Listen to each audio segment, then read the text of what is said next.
Chickadee YouTube channel. I'm Kimberly. Today is Tuesday, January 17th, 2023, and this is our special Whips Roundup and 2023 Intentions episode. This is a crafty channel, which I usually host with my daughter Brooke. She's 17. She's been a little MIA this school year. It's her junior year. She's super busy. She'll pop on when she has some time. We talk about all things crafting. I primarily knitting, but we do crochet. Brooke crochets mainly, and we have a bunch of other crafts that I do randomly, but it's primarily knitting. You can find us on Instagram at SweetPea Chickadee. You can find me on Ravelry at Karmeni, just my first initial last name. And we do have an email address down below. You can go ahead and email us with any questions. I do link everything down below in show notes. If I forget something, which happens, or if you want to clarify something or anything, you can leave a comment on this video, or you can go ahead and DM me on Instagram, or you can send me an email at our email address below. Okay, hey guys. Okay, so this is it's my most overwhelming yet most fun episode I do each year. I did this last year. I had 25 whips last year. Spoiler, I have 23 this year. This is where I go over all my whips I'm carrying over into 2023, and I can talk about future things I have coming up. This year, I want to highlight my future intentions. I don't really want to call them goals because really my goal is always the same, just knit whatever makes me happy. Knitting and crafting is like my stress relief, my safe space. So I just want to keep it as, stress-free as possible. I don't want to put any pressures on myself unless I'm test knitting, but I'm usually doing that for fun anyway. So it's not super stressful to me. So I'm kind of going off of making it intentions because really I'm doing it as a reminder for my future self to remind myself of all the things I want to do from January 2023. So, because a lot of times I just forget. So I'll get into that later. Because first up, I want to go through all of my whips. Now, some of them are 2023 whips. I even already have 2023 start and finish projects because it is mid-January. I usually try to get this done in January. Ideally, it'd be January 1st, and that would just have carryover stuff, but it never comes out on January 1st. It's going to come out in January, and I have some whips to show for this year already. So let's just go ahead and get started. I do have some we're going to frog, so I'm going to go through these, and some of them you saw last year, and I'm finally no, I'm frogging. It's happening. And actually, I think this year I did a much better job of seeing a project as it was happening and realizing it wasn't bringing me joy. I wasn't going to wear it. It wasn't going to fit me right. Maybe it was the yarn, maybe it was the pattern, something, and kind of addressing it right then, being you know what? No. So I think I'm doing a lot better at that rather than waiting years of it in a project bag, wasting up, space and yarn when I'm definitely not going to use it. So I'm getting better at it. Not to say it's great because I still have some that have been lingering for months, and I'm going to go ahead and address those today and get those frogged and put away and repurpose that yarn and use the project bag. Like I said, I have 23 whips. Last year I had 25, so I'm doing slightly better. Although I think 2 of the whips, right? Yeah, 2 whips are from 2023. So 21 carryover. Last year I think I had January whips as well when I did the video, so no worries. I'm going to go ahead and go through these whips by year. Because imagine that, there's quite a few years 23 whips have been in. I'll start with 2023, obviously, and work my way back. When I pull through that year, it's not necessarily in any order of that year. It's not in the, time period of that year, just in block chunks of years. So first we're going to start with my 2023 whips. As you can see, you probably can't see, you can definitely see over here, I've got piles. Thank goodness you can't see everything else. It's crazy in here. And actually, side note, this is the second time I've recorded this. I recorded this, the full thing, last Friday the 13th. I didn't even know it was Friday the 13th until I was reading off the date off my watch while I was recording, and I should have known right then and there to just stop recording. It wasn't going to work out. First of all, I feel like I rushed it. I forgot a couple things, and I was going to add in videos of them separately and whatever. So I wasn't really completely happy with it, but it was long and it was done, right? I was going to edit.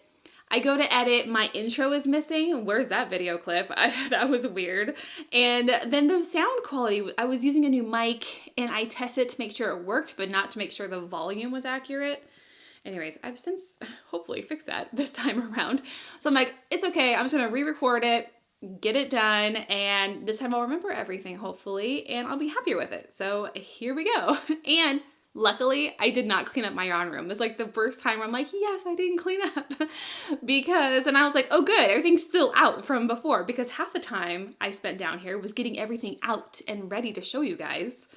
And I left most of it out, so I only had to get a couple things back out again. And now let's just go ahead and get right into the whips. 2023 whips. There are two. The one I started like I think it was January 8th. It's in my Reds Lady, one of my Reds Lady bags. It's a holiday bag. I got it last 2021. Oh, it's gonna mess me up. I'm gonna say last year, and I'm meaning 2021, not 2022. Holidays. But in here is one of my advents. It is my 2022 Zebra Yarns 12 Days of Christmas Advent. They're Advent socks. I love these. I did this for her. I did her Advents. I knit her Advent both years. So she did it. 2021 was her first year, and last year was her second. Oh my gosh, you guys. 2022 was her second year. I hope I'm not confusing you as much as I'm confusing myself. Okay, so first off, Zebra Yarns. It's a 12 Days of Christmas Advent. So this is 12 stripes a day. So it follows your typical stripe a day pattern for Advents. I do Woolens and Nosh and Freckled Whimsy. Actually, I don't. I mean, I order Freckled Whimsy, and I apparently don't knit them. I just keep them in the bag. Woolens and Nosh, though, I have knit every year. And it's a stripe a day all the way up till Christmas Eve. And then you have a pair of socks. Well, I get the stripes done by Christmas, but then like I do afterthought heels. The heels and toes come later. So I never can finish on time to then start the 12 Days of Christmas Advent socks on Christmas Day like you're supposed to. I never do, but it's okay. So it is your normal stripe a day, but only for 12 days since it's 12 Days of Christmas. So obviously the stripes are whiter. So it's actually really great. This year, look at the contrast color. I mean, this is for the heels, cuffs, and toes, or however you want to use it. I mean, Anna totally outdid herself. Last year was like a great neutral gray. This year is like, wow, super cool. And then here are the two. I've already got them both started. Here's what's left over. And they're pretty much at the exact same spot because I think I'm doing heels like right now. So here they are. Now, obviously I'm doing a pattern. I am doing make sure I got this right, Twisted Staircase Socks by Craftnut Yarns. I copied MKAL from Breaking Yarn. I saw that she did this with her Zebra Yarns Advent, and I thought it looked so cool, so I want to do it too. And it's actually a really easy, fun, and addictive pattern. It's super easy to memorize. I'm going to use this a lot, actually, this pattern. Great for self-striping, great for any kind of yarn. I followed the pattern exactly, and it has like a twisted rib cuff. I normally do a 2x2, but I was like, I'm gonna get fancy, follow the pattern. Yeah, so I think I'm right at, I've stopped on both because I'm like, I have to do math. I've done some math, but I need to do really specific math to make sure this is where I want to put my heel. I would do an afterthought heel, but because of this pattern, I don't know about cutting into it. I don't want to ruin it. I don't want to make it look weird around the heel. So I thought I'd just do a fish lips kiss heel. And I think I'm at the place where I need to be, measurement wise. Like if I measure typically like about how much each stripe is or about the same, I think halfway into the orange is when I need to do my heel. I think my calculations. I want to recheck my calculations before I put it in. And then I'll put the heel in on. I'll do fish lips kiss heel. I'm going to do heel in this and toe. But I really, look at these colors. And that orange, I'm not even an orange girl, but that orange is good. It's like a tangerine kind of. I like it. And I've been totally spoiled, which, I mean, you can see it, but I've been totally spoiled by everyone's pictures, but this is what you get for starting super late. But I loved it. I totally didn't mind being spoiled, and I really liked the stripe colors. I'm really excited about these. It's really nice. These are nice and bright. Last year, her colors were more like jewel toned, very saturated jewel tones. And these are like brighter pop. I like these. I like them. I like them all. Anna, love your yarn. Oh, and by the way, I have a discount code for Zebra Yarns down below. Through February 28th, you can save 10%. I think it's podcast 10, but go check down below just to make sure. And my second whip from 2023, I just started last weekend, is the Culmination blanket by Lindsey Fowler. You can find it in the Salt and Timber book. I'm not sure if you can buy these separately. I think you have to get it all from the book, but it's really great. I'm knitting this like a little along with my friend Amanda. Hi, Amanda. We are doing 1 square a day, 1 square every Sunday. Right, and I think you need like 30 squares because the squares are huge, guys.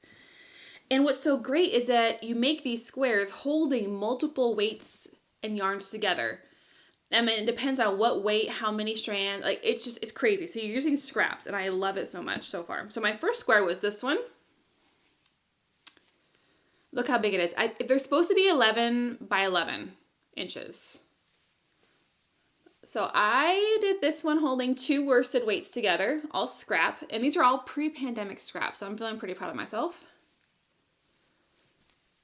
I think one has like alpaca in it. One's just regular superwash merino. Love that one.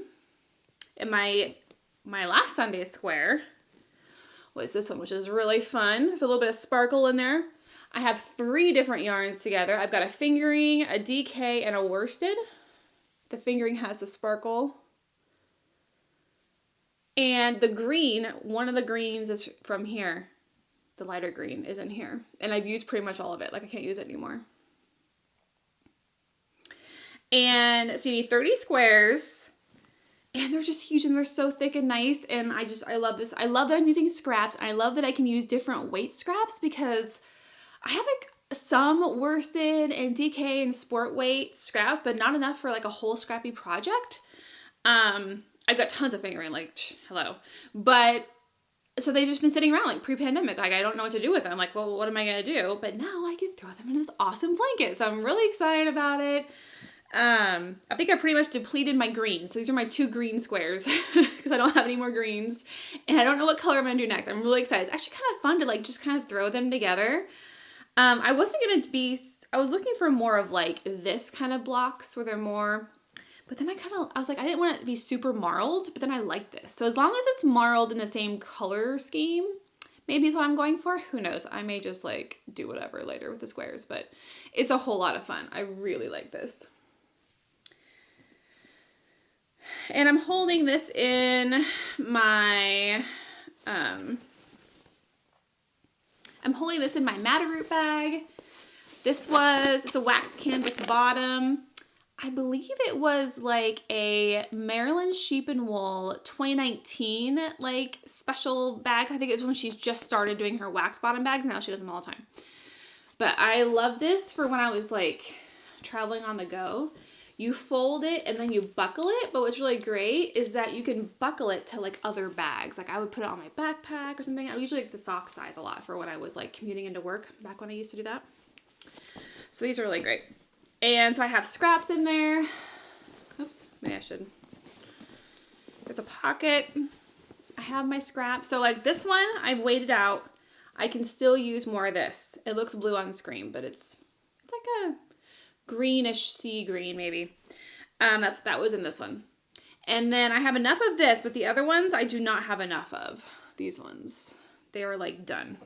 This one, all done. Well, at least all done for this. I might get kind of crazy and do something else.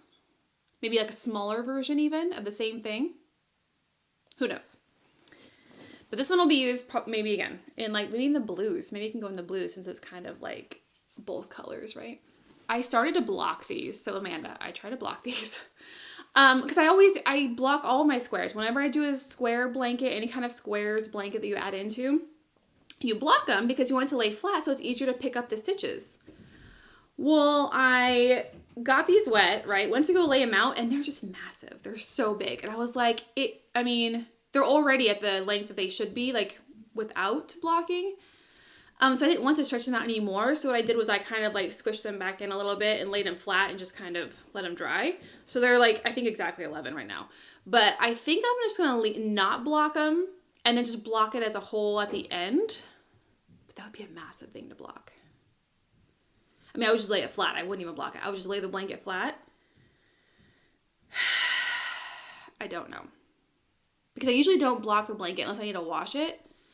I usually do block all the squares, and like the joining things are usually fine. I can like steam those flat or whatever. But it smells good. So I don't know what I'm going to do. I mean, it was fine. I could just lay them flat and let them dry flat.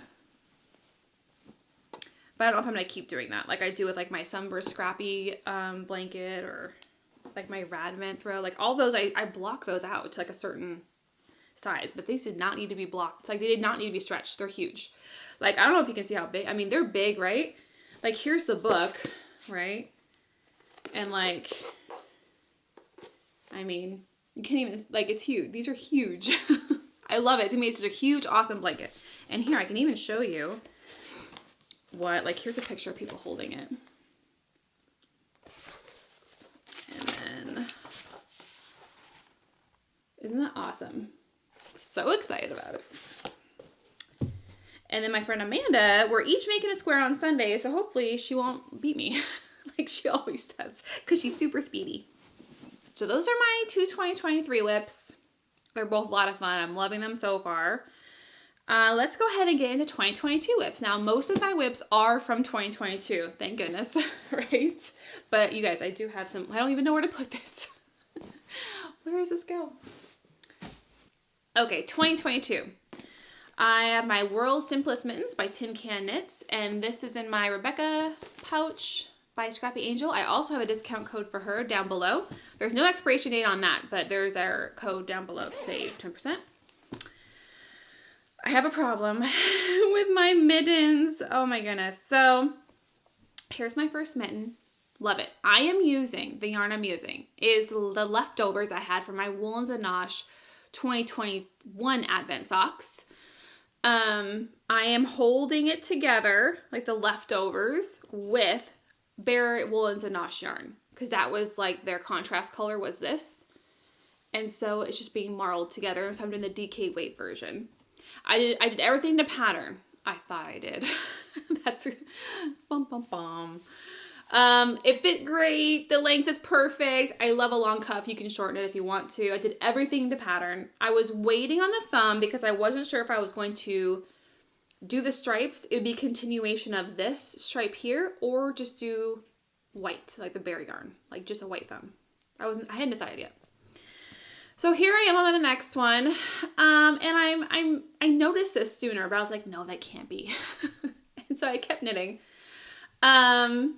Here's what I showed you. I was like, it's looking a little bigger. And I was like, no, maybe it's just because it's only here and it looks bigger, but once I get taller. And I was like, it looks wider. Like, why does it look wider? And then I'm like, it definitely, like, you can't, it's hard to tell, but I think I know why. Ugh, every time I lay it out, it looks the same. But when I try it on, like, here it is here. It's very, like, to my hand. But then this one, I hope I don't knock it off the needles. It's like, right? It's bigger. So I think I know what happened, because when I went to go, I was following the pattern. You knit the cuff in one size needle and then you switch needles. I went to go grab my other needle and I only had like a 16-inch circular needle for that size. And I was like, I definitely didn't use 16. And I have pictures. I used one of these, right? Like it wouldn't even work. And so I'm like, where's my smaller ones? And so I had to like go find some. I'm like, why aren't these? Because I never separate my needles. If they're using a project, if they're being used in a project, I keep them in the bag so I don't, like, you know, because you never know when you're gonna need them, really. And so I think I did not change. I'm pretty sure that's what happened. I did not change my needle size. Like, I kept the size down here, knit this size, which works great because apparently my hands are narrow. I'm not making them for a man, thank goodness. And I think that's what happened. I don't think I must not have changed, even though the double pointed needles that I use up here were for the larger size. What did I do? It doesn't look any different. I don't understand what I did. I mean, it was only a few rows. That's probably why, but what? I don't know, but this is definitely bigger, and this is the size it's supposed to be, and it's bigger than this. So I think I didn't change, and I like how this fits. So I'm not going to change. I'm not going to, you know, I'm going to pull this. I just realized this last night too, guys. I'm going to pull this back down to the cuff and just pick up and restart. It doesn't take very long, but I was just like, what? What did I do? How did, I mean, I had other sizes. Honestly, I don't know what I was thinking. It fits nice though. I like this. So I'm just going to pull it back here, go back down to the size I was at here, and just reknit. I don't know. So I thought I was almost done. I'm not. I mean, I'm not that far off, but you guys, come on. Okay. So that needs to be fixed. And you know, and that's the thing too. It's like, once I know I have to fix something, I'm like, oh, because I will like put it aside and be like, I'll have to fix it. And it'll just sit there for a longer time. And I'm like, I'm so close on those. And the fact that once I fix it, it's not that hard to fix, and it won't take that much time. So I think I'll be okay. Hopefully, cross fingers. I will keep on those because it's winter. I could use those. And I don't have any mittens. I realized last episode when I was recording, I don't have any mittens to wear. So I totally need to wear those. Next up is the Mondrian Pullover by 2 of 1s. That is Brooke's sweater. Here it is. Now, I'm actually farther along than when I recorded last Friday. I got 2 pieces. Okay, so this is Mondrian Pullover by 2 of 1s. I am using the yarn kit from Lion brand that it is designed in, and then the yarn is the Hue and Me, or Hue Plus Me. It's the collaboration with 2 of 1s and Lion brand. And I ordered the kit, the same exact colors it was designed in. This is for Brooke. She really loved the colors. So I went ahead and just ordered the kit. And if you wait, Lion brand always has sales. And I always wait for the 35% off sales. Those are really good. And you just order the kit. And I loved that I just picked out a kit. Now, if you know, when I first cast this on, I casted it on 2 sizes larger. I knit a good portion of the back because you knit it in pieces. And I was like, this is huge. Like, it's going to be cropped, which Brooke likes, but it was just way too wide. I'm like, she's not going to wear it if it's like huge on her. Because it's supposed to be a little bit oversized, but not like ginormous. And so I was like, that's just too big. So I re-measured her. I'm like, because I had ordered this last summer. That's what happens. And I'm like, oh yeah, no. I went down 2 sizes. I think my gauge was a little off as well. I went down 2 sizes, which is great because that's faster knitting, right? I finished, the whole back is done. So this is the back, and it is an intarsia piece. Even the sleeves are intarsia, I think actually. No, I think it might be color blocking in the sleeves, but it's intarsia in the front and back. And I mean, you can see here, but look at how pretty it looks in the back. Like, my intarsia skills are like getting there, man. All right, so this is where the collar was gonna be. And then I have cast on the front, which is the same thing, just in reverse, like mirrored image. So it lines up with the back. So I've got the bottom done. I just did this last night, super quick. And I think I have marked here. I marked here like how many rows. Yeah, because I was like measuring and then I marked here. So now all I have to do is count the rows and then I'm good to go. The colors in this sweater this is saffron, mustard, salt, and then the green, which will be on the sleeves, is artichoke. But yeah, I really like this. And it's very quick and easy. It's like super bulky, right? Or just bulky, yeah. So number 5, bulky weight yarn. It's very nice and soft and squishy. Super quick. And I have this in my Janet tote.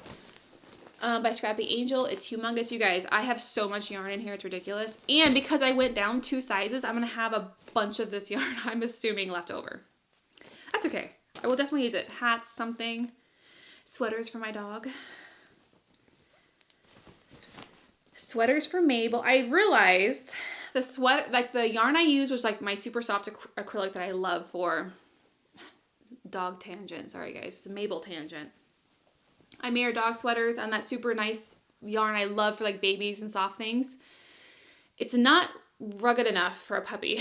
I mean, she loves her sweaters, but like it's already like frayed and stuff because she like scratches or plays or whatever. And I'm like, this is a great time for me to use my super like sticky or acrylic that like I'd never like to use because it's not very, you know, like whatever I can use it for. I can use it for this because it'll be super sturdy and be great for her to, and probably warmer because it's really cold right now. Okay. So that's the Mondrian pullover. You guys, where am I going to put this? I pulled it out of here and then stuff fell down. So I guess it'll go over here. Okay. All right. Next up are my Lucia Socks. Put this over here too. I just need to stay organized, guys. Lucia Socks. Now, it's in my Kimberly pouch by Scrappy Angel. It's my favorite. It's like see-through in my Christmassy one. Okay, so this was a mystery knit along by Sari Nordlund, the Lucia Socks. It was started just in December. I just cast it on in December. Some of you might remember me trying to figure out what yarns I was going to use. And I used Woolberry Fiber Co. in her simple sock, and it's magical. And here's the colorway. And I won this from Novel Knits podcast, Danelle. I won this off her podcast. Hey, Danelle. I love this. And here's the mini it came with. Oops. Very Christmassy to me, like holiday-ish. And I was just going to use this for the heel. And then I got through one sock of Clue 1, and that's it. It was the holidays. I knew I wasn't going to keep up with it, but it was fun. And so yeah, here it is. It's toe up, which I don't normally do. And so I'm really glad when patterns kind of make me, because I need to be better at it or do it more often. So here it is, the Lucia Socks. This toe up. It's a cable and lace pattern. Here's the back. You can see it better in person. It looks like the speckles kind of deter from it on camera, but it's better in person. And either way, it's socks. So my idea was to stop here. I finished Clue 1, start the second sock so I can do them in tandem. And because I know that with this kind of detail on a sock, I don't want to get second sock syndrome, because I will. I don't do that on like easier socks, but like something that takes this long. So I want to do them both at the same time, and that will keep me motivated, hopefully, to fit in. Because once they're done, I'm done with both socks. And so I stopped here to cast on the next one and never did. So I will. I'm going to cast on the second sock, get that caught up, and then go on through. There's like 4 clues. So. And I've only ever done Sari Nordlund's Midnight Dancer socks. Those are like the fun ruffle ones. I did those years ago, and those are amazing. But she's got some great cable and lace patterns. Okay, next up, my adventuring wrap. Okay, so this is an advent. This was my Hedgehog Fibers advent from last year, 2022. This last Christmas advent.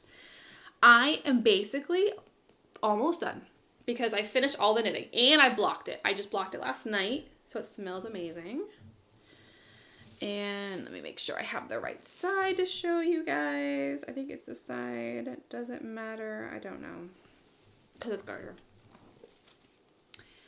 So here it is. I think it's upside down actually in color order.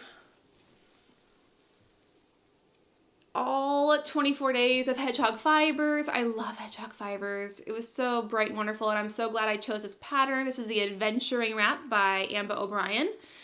And I'm doing the full, because there's like 3 different versions. You can do a cowl, you could do a wrap, or you could do the wrap with fringe. No, you do a wrap with a 12-day advent, so it's like a scarf. So not a wrap, a scarf. Or you can do the wrap, and then you can add optional fringe, and I am adding the fringe. The fringe is gonna, I already have it. It's knit on the bias, so it's got like this angle. And I did not weave in my ends because I'm doing fringe. I'm gonna work that into that side, so that's nice. And then here's the other side. It's so long. It's over 80 inches. And here's the other side. It's like so long. And so the fringe, you put little tassels of the matching color of the stripe on the stripe. So like 3 little fringes per stripe, I think. So the fringe goes in order of the stripes. It's really cool looking. I'm really excited, and I wanted to block it first. Then that way it'll kind of like widen this out so I can, you know, put the fringe in easier, I think. And I just blocked it last night and it was dry this morning. It's so long. I love this, and I'm so glad I chose this pattern for it. It's a great way to highlight.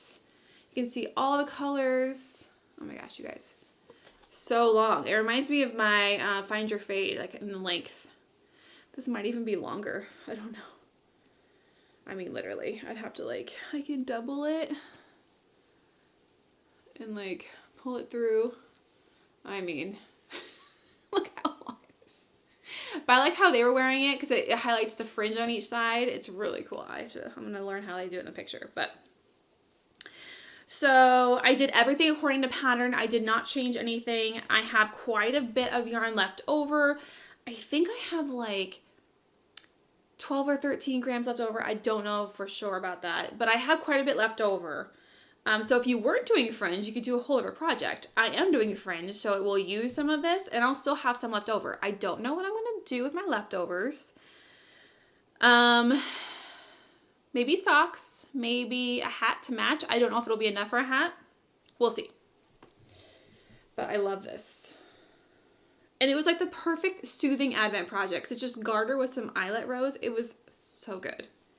Which is why I'm leaning towards the habitation throw for my Ruby and Roses Advent. Because that's also essentially kind of the same, right? Garter, and then also there's increases and stuff. But then like eyelet rows, I think that would be nice.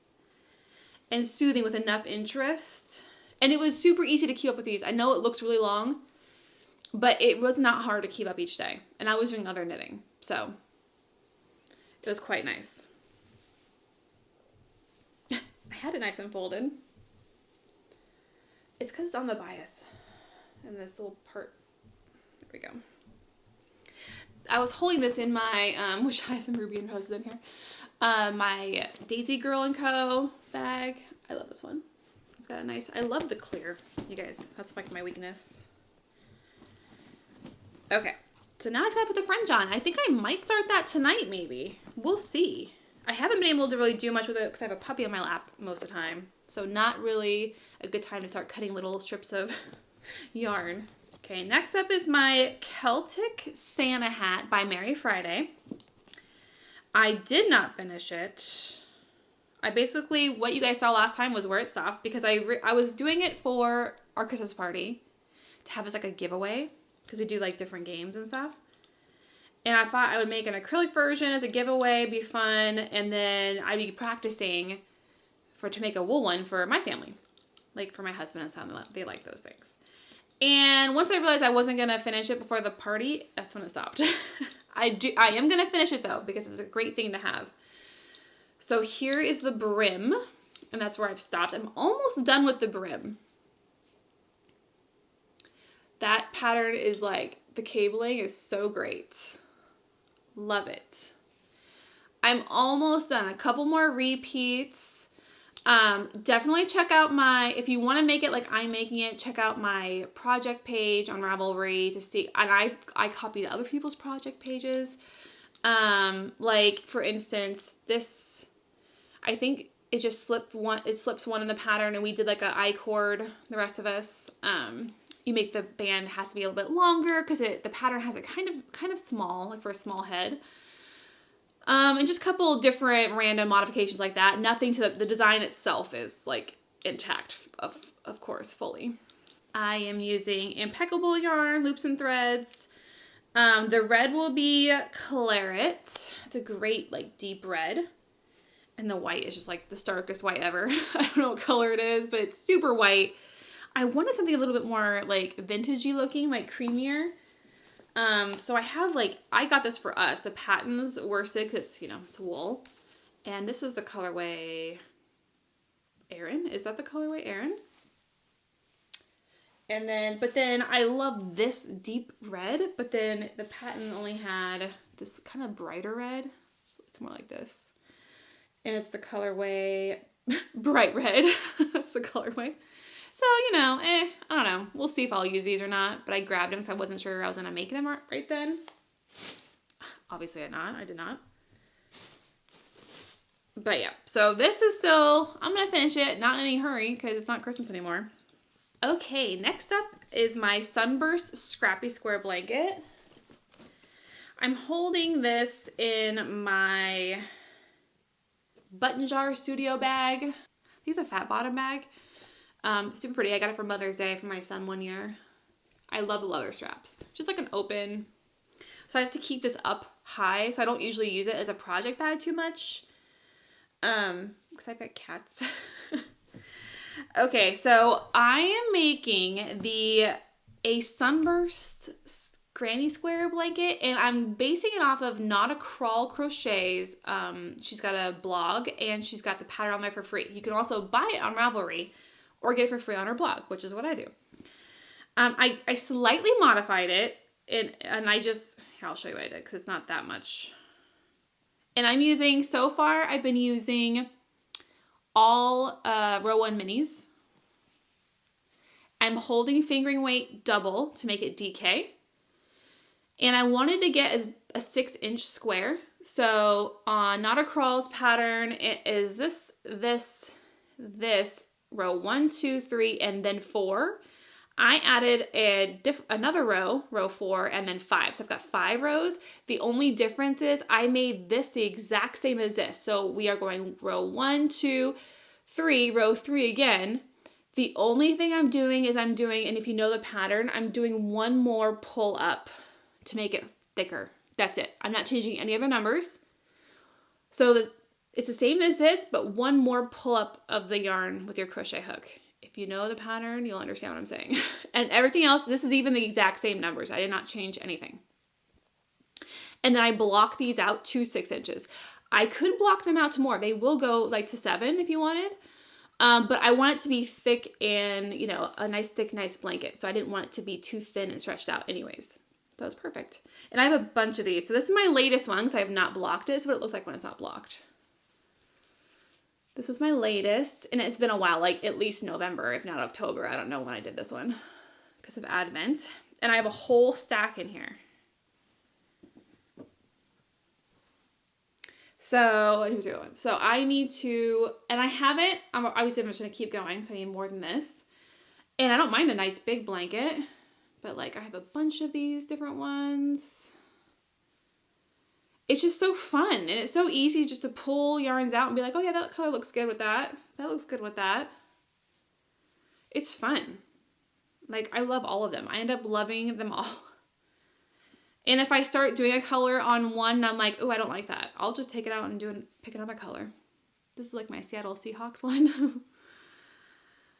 They're so nice. Like, I just love all of these. And this one's a good one too. So I need to figure out how many squares, and I think I'm going to do a join as you go. So what I'm going to do is I'm going to sit down, figure out how wide I want it, and I'm going to do the join as you go method.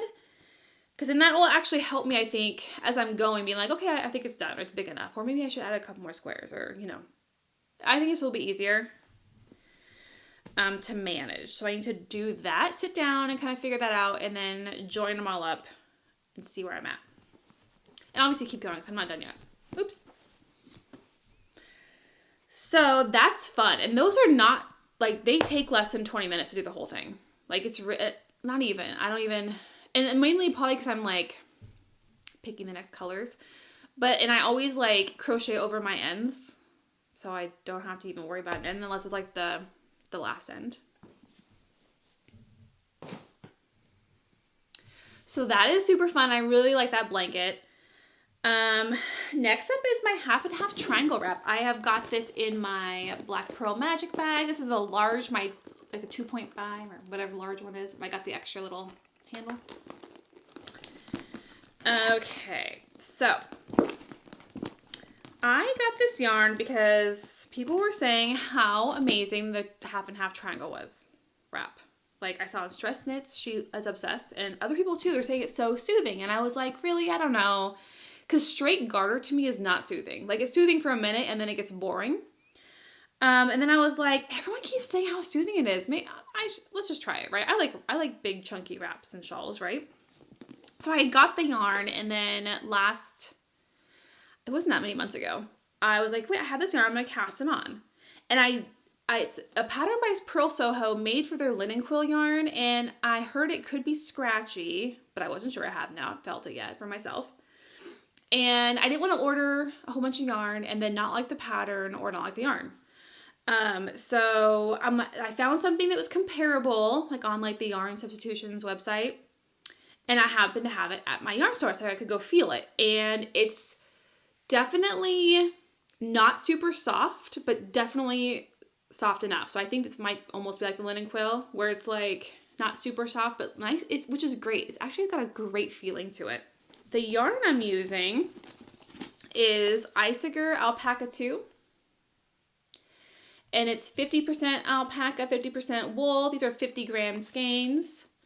This color, which is the second color, it's like a purple, is number 52. And this is their like eco line, 100% undyed,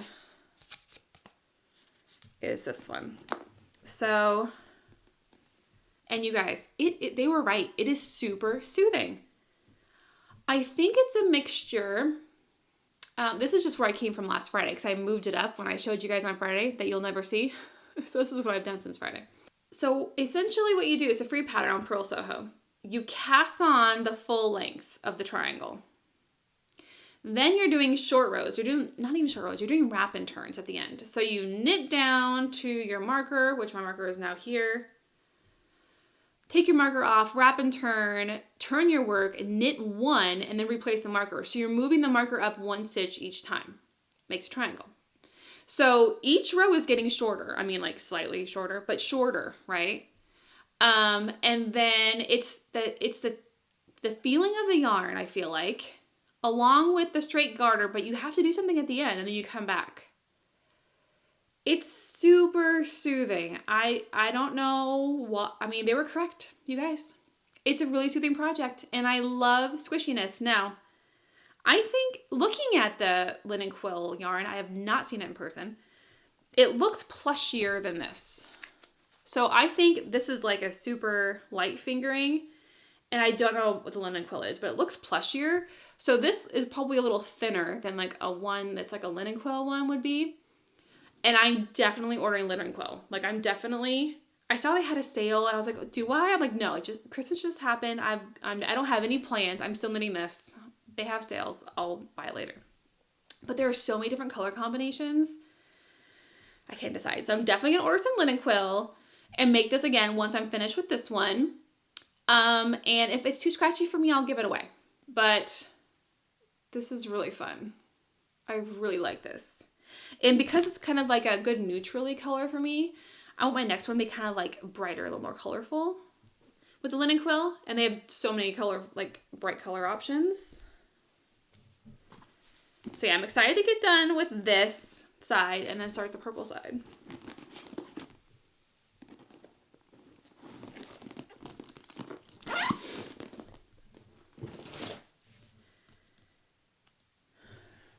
Okay guys, we're still in 2022. Next up in a Kimberly pouch by the Scrappy Angel, the little foxes. These are my cast on from Rhinebeck. I like to cast on a little pair of Halloween shorty socks. The both times I've gone to Rhinebeck. It's not like I go all the time. And actually, so I had walked around a little bit and was knitting, so I'd put it in one of these pockets. And this is by Cottontail Farm. They have these great little pockets that you can put over your hand, and actually one side snaps this side. So you can snap it onto bags or your hand or whatever. And I was knitting straight from it. So I have one sock done. This is a Bumblebee Acres Fear Street sock set. I loved Fear Street, so I had to get it. This is the mini. I did like a little pop of the mini. I did a super long cuff for the super long that I normally do for my shorty socks. I don't remember exactly how long.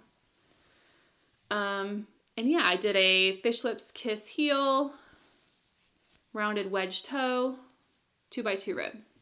It's like my standard. And here is the mini. So yeah, I really like this yarn. Is nice and plump. I think I got their Coquette base just by looking at it. So I like to get her coquette. It's like a thicker base for her sock sets because they're just so nice and plush and squishy. And I feel like the yarn coloring, like the dye, takes better to her coquette base. I don't know why. Like I just happen to really like the colors, how it takes to the coquette base. And I can't remember. I don't have a tag in here, and I cannot remember what that coquette base entails. All right, now my Nomadic Shorties. Now, that's just because it's by Nomadic Yarns is the yarn. So Nomadic Yarns, and it's the Old Friend colorway in her yak sock base, and it's a 50-gram skein. I love that Nomadic Yarns has like all of her bases, all of her colorways are pretty much has a yak option and a tweed option. And all those things can also be in the 50-gram skein option, which I love for shorty socks. I can get a shorty socks as long as I'm using a contrast heel or something. And I love that. So if you want to get Nomadic Yarns and you don't want to spend a lot of money and a 50-gram skein is good, then, I mean, because it's like less than $20. Like it's priced accordingly. So I have one sock mostly done. I just need the heel. But yeah, here's the colorway in the yak. And it always looks a little bit different in the yak base because, you know, the yak base is like a brown or golden color. I love this. And I'm going to use this random row 1 mini that I had already used a little bit of, so I don't have the tag. It's like a good mauve. And that's going to be the heel. And I have not cast on the second sock. I don't even have needles in here. I've taken them out. Here's the messy skein of what I have left. And it is in a cottontail farm bag. Super cute. Got that a long time, like pre-pandemic. That's how I signify. So long ago, it was pre-pandemic. Next up is my Rosenlund top by Sari Nordlund. I need to rip this whole thing out and start over. That's why it's still sitting here. Also, it's like a sleeveless top and it's beautiful and amazing. And I started doing it in like August, September. So once I realized I had to rip it out, I was like, I'm not wearing this in the wintertime anyways. So it kind of took a backseat to other things. I'm using my Cocoa Knits kind of portfolio for this because it's fully charted. This is a fully charted garment. It's my first, I think, fully charted. And you can't see anything, but you can see a picture of what the back looks like. Isn't that amazing? I love it so much. Okay. So what happened, and I also pride myself, I'm using yarn I bought in London without having, like, I bought it without having a plan because it was Knitting for Olive, and I love Knitting for Olive. And they had it was, what is that yarn store? Beautiful Knitters in London. They had the Knitting for Olive in the cotton merino, and I had not seen that base yet in one of our stores. And it is so soft. And I heard it was soft, and I just never, I mean, it's like the softest cotton I've ever felt. Now, obviously, it's cotton and merino, but it's cotton, 30% cotton, no, 70% cotton, 30% merino. And it's in the purple elephant colorway. And so it's like mainly gray with like a hue, like a slight hue of purple. Oh my gosh, I didn't even tell you what I was wearing. I'll get to that in a minute. Okay, and I happen to have just enough skeins to do the Rosenlund top once I decided I wanted to make it, which was excellent. I feel like I was using stash from yarn I pretty recently purchased. I was pretty proud of myself. So here is, and actually it's more like this way. This is the back panel. The reason I'm ripping it out, I got like basically through one repeat. Everything looks great until you get to here. See how it's supposed to be like more deeper holes, and this looks like too tight or something? I don't know what I was doing because that is not like that over here. I don't know what I was doing, and I was like, well, it's at the shoulder, like, it doesn't matter. I'm like, you know what? I'm only one repeat in. I might as well tear it out. Reason number one, this is a fully charted garment. I want to be completely happy with this if I'm going to put all this work into it and this amazing yarn. Reason number 2, I want to make sure that when I'm connecting the front and the back panel, it's matching up perfectly. I don't want to have to like, mess with that. But isn't that beautiful? So I have to rip this whole thing out and redo it. And I think I did gauge swatch, and I think that's too small. Like, I think that if that's my back panel, because my shoulders end over here. I mean, it's cotton merino. It's not going to block too much. Cotton does stretch a little bit, but I don't know. I couldn't decide if maybe I should go up a size or something. We'll still see on that one. But that was another reason. I'm like, this looks small for my back panel. Because it doesn't get bigger. So I also need to worry about like, I like it to be more boxy. So I might need to go up a size. But I'm loving it. And I love this yarn. I'm so excited to use it. And I just have this in like a tote bag. Because I had it in another bag and I needed that bag. It's like a Fiber Space in Virginia bag.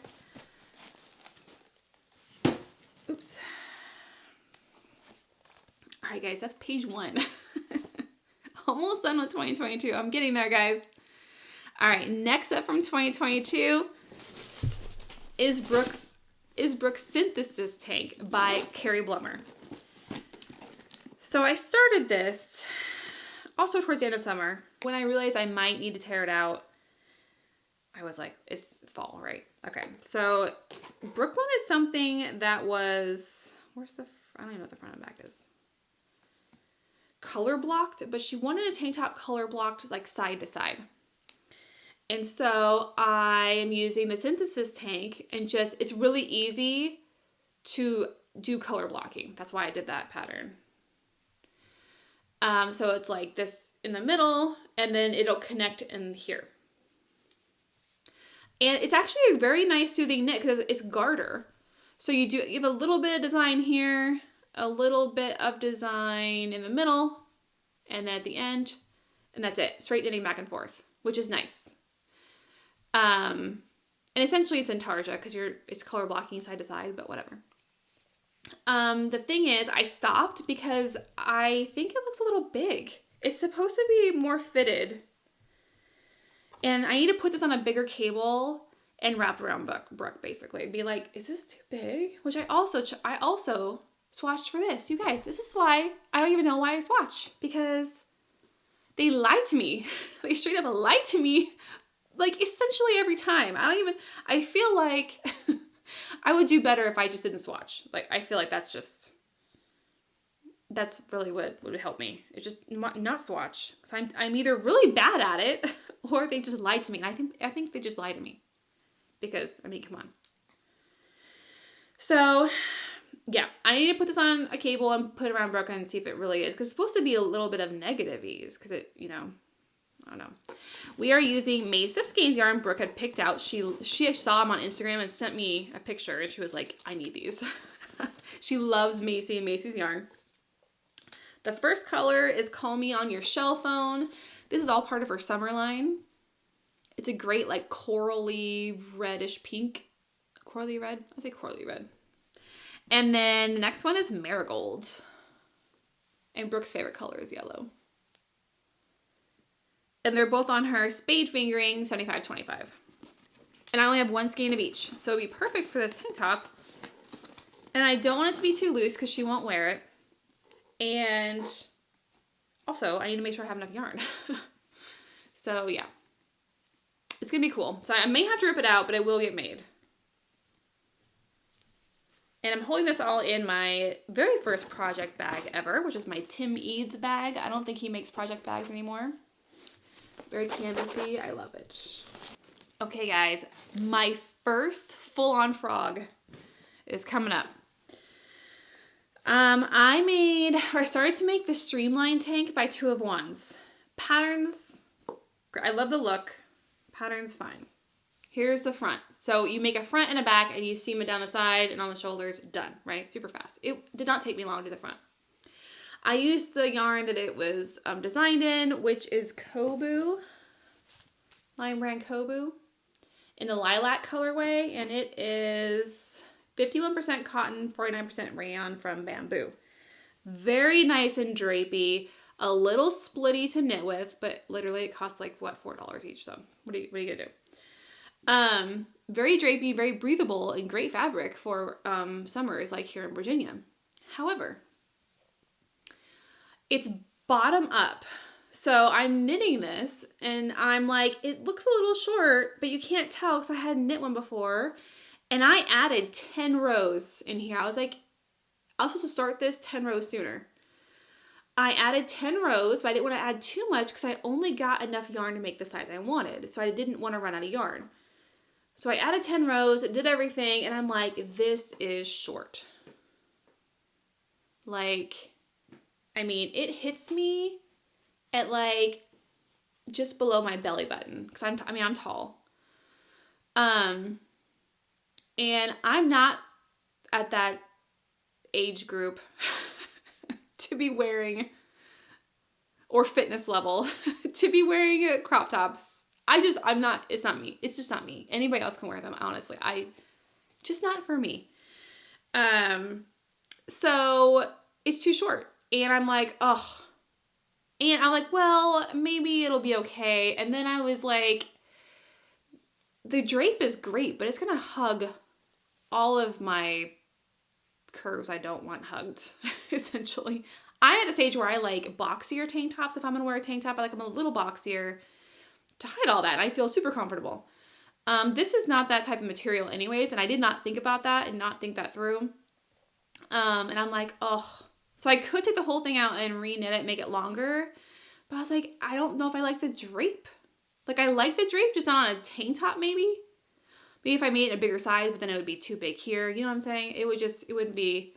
So I'm completely frogging this. And I'll use the yarn for something else. Brooke would really like it. Or, and I may make the pattern just in different yarn. It'll be more sturdy, basically. Less drape. But it would be great. So if you like the drape, and you can handle, and if you're a shorter person or like crop tops, you could totally have this pattern. I mean, I added 10 rows, but it was super quick and easy, and I really enjoyed the pattern, the detail on the sleeves, and this is where you seam it up the sides. It's very nice. I really liked it, but not for me, so that's getting frogged. Love the color though. My last 2022 whip is, I was using an Advent. Anna from Zebra Yarns and I did like an Advent swap last year, 2021's holiday season. And I had used her yarn to knit the Litmus cowl. And I had leftovers, so I wanted to knit some bunting as like a decoration for my yarn room. I got like 2 done, and I haven't touched it since probably January. So here's one. And then here's the second one. This is self-striping. I don't know which side's better. And I have a bunch more. It's like a big hot mess in here, but another Kimberly pouch, a peacock one. Bunch of more in there, scraps. And then I had even more scraps from this, and I was gonna make something else with this. Like my Advent swap with Anna is gonna make like 3 projects. So this is still a whip, and I completely forgot about it, honestly. And I want to have this decoration, but you know, and it's actually it's a short rows, right? I'm not short rows. It's a lot of decreasing, so I mean, you have to pay attention. They don't take that long though. I can just whip it out, and I looked at the pattern. It's Bunting Fit for a Queen by Vero Pepperell is the pattern I'm using. Here are the holes you can string it onto whatever I'm going to string it onto. You only need like 12 or 13 of these to make a good size one. So I don't need 24. I just need, I'm going to aim for 12 and kind of see how big it is. That is it for 2022 whips, you guys.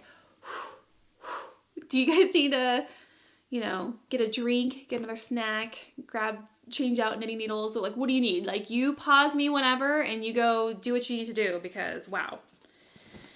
Okay. My first, which I only have a few whips from 2021. Looks like only 2. I only have 2 whips from 2021. The first one's a big one. This will be a whip for a while. This is another Janet tote by Scrappy Angel.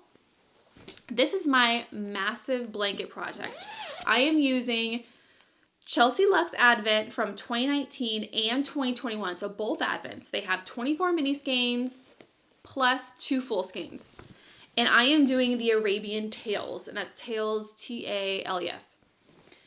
The pattern itself is a stole pattern, so like a long kind of wrap. And I'm making it into a blanket. I really like the design. I'm not the first person to do that. There's other people in the project pages. Everyone does it a little differently. I'm doing mine completely scrappy with minis. What's going on here? I don't know. Oh, I never detached that. That's why. Okay. So, I'm going to pull that loose. Here, now I've actually added a couple since you've seen it last, because I did yesterday and today one. I'm trying to do them in the morning, do like one little box face a day. We call these box faces. Now each one of these takes like 40 minutes at least, so that's why I can only do like one a day, like my morning knitting. So this one I added yesterday, and this one I added today. And then I got it all ready to add the next one for tomorrow. I'm on row 5. Here's my blanket. Now, I knew this was not going to be quick and easy, clearly, because this is essentially completely short rows. So, and they're not even like the same numbers every time. Like it's the same numbers every fox face, but each side is different. Anyways, it's hard to memorize, is my point is. And it's hard to know when you mess up until you get to the end and you have to start over again. And now, don't fret. I know a lot of you see these ends, you're like, oh my gosh. These are all weave and stevened in, except for like the very ends. Some of them might not be. But they're all weave and stevened, just the loose, I'm leaving them loose. Because once I block it, then I'll trim them. Like you can see here. So that's all weave and stevened in. Thank goodness, because I would cry. I probably wouldn't do the blanket if I had to weave all those in. I'm using my Signature Needle Arts needles. I ordered these just for this blanket. I needed them. I was having a hard time finding long enough double pointed needles in metal because I wanted them sharp. Because you're doing a lot of picking up stitches. And I wanted them long enough to hold quite a bit. Like, there's a point in here where I have to actually add on 10 more stitches. And I don't want them slipping off. And they're great because while they're metal, they're actually a little bit grippy. So they don't just slide off, which is nice. And they are a little bit more expensive, but you can order them by the singles. I ordered just 2. Like, you don't have to order a whole 4 or 5 piece set. You can just get 2 of them. So yeah, here are my colors. And this is the Chelsea Look Advent from both those years. And I got sparkle base for both. I don't know if you can see the sparkle. So far, every single color has been added in here once. That was my first goal, to get every single color in once. And then now I'm just grabbing them as I want to. I cast on with one of the main colors. I think it's an I-cord cast on or something. On the bottom, I cast on with the main color, and I figure at the top, I'll cast off with the other main color. So yeah. I really like it. This is a super long-term project. It's gonna be quite a big size blanket. The stole pattern itself is for 4 of these wide. 1, 2, 3, 4. And I tripled it, so I've got 12 per row. So yeah, I really like this. Is gonna be like my just huge, magnificent project. It'll get done eventually, but it's fun, and I love all the yarn. Each one of these fox faces takes about 3 or 4 grams of yarn.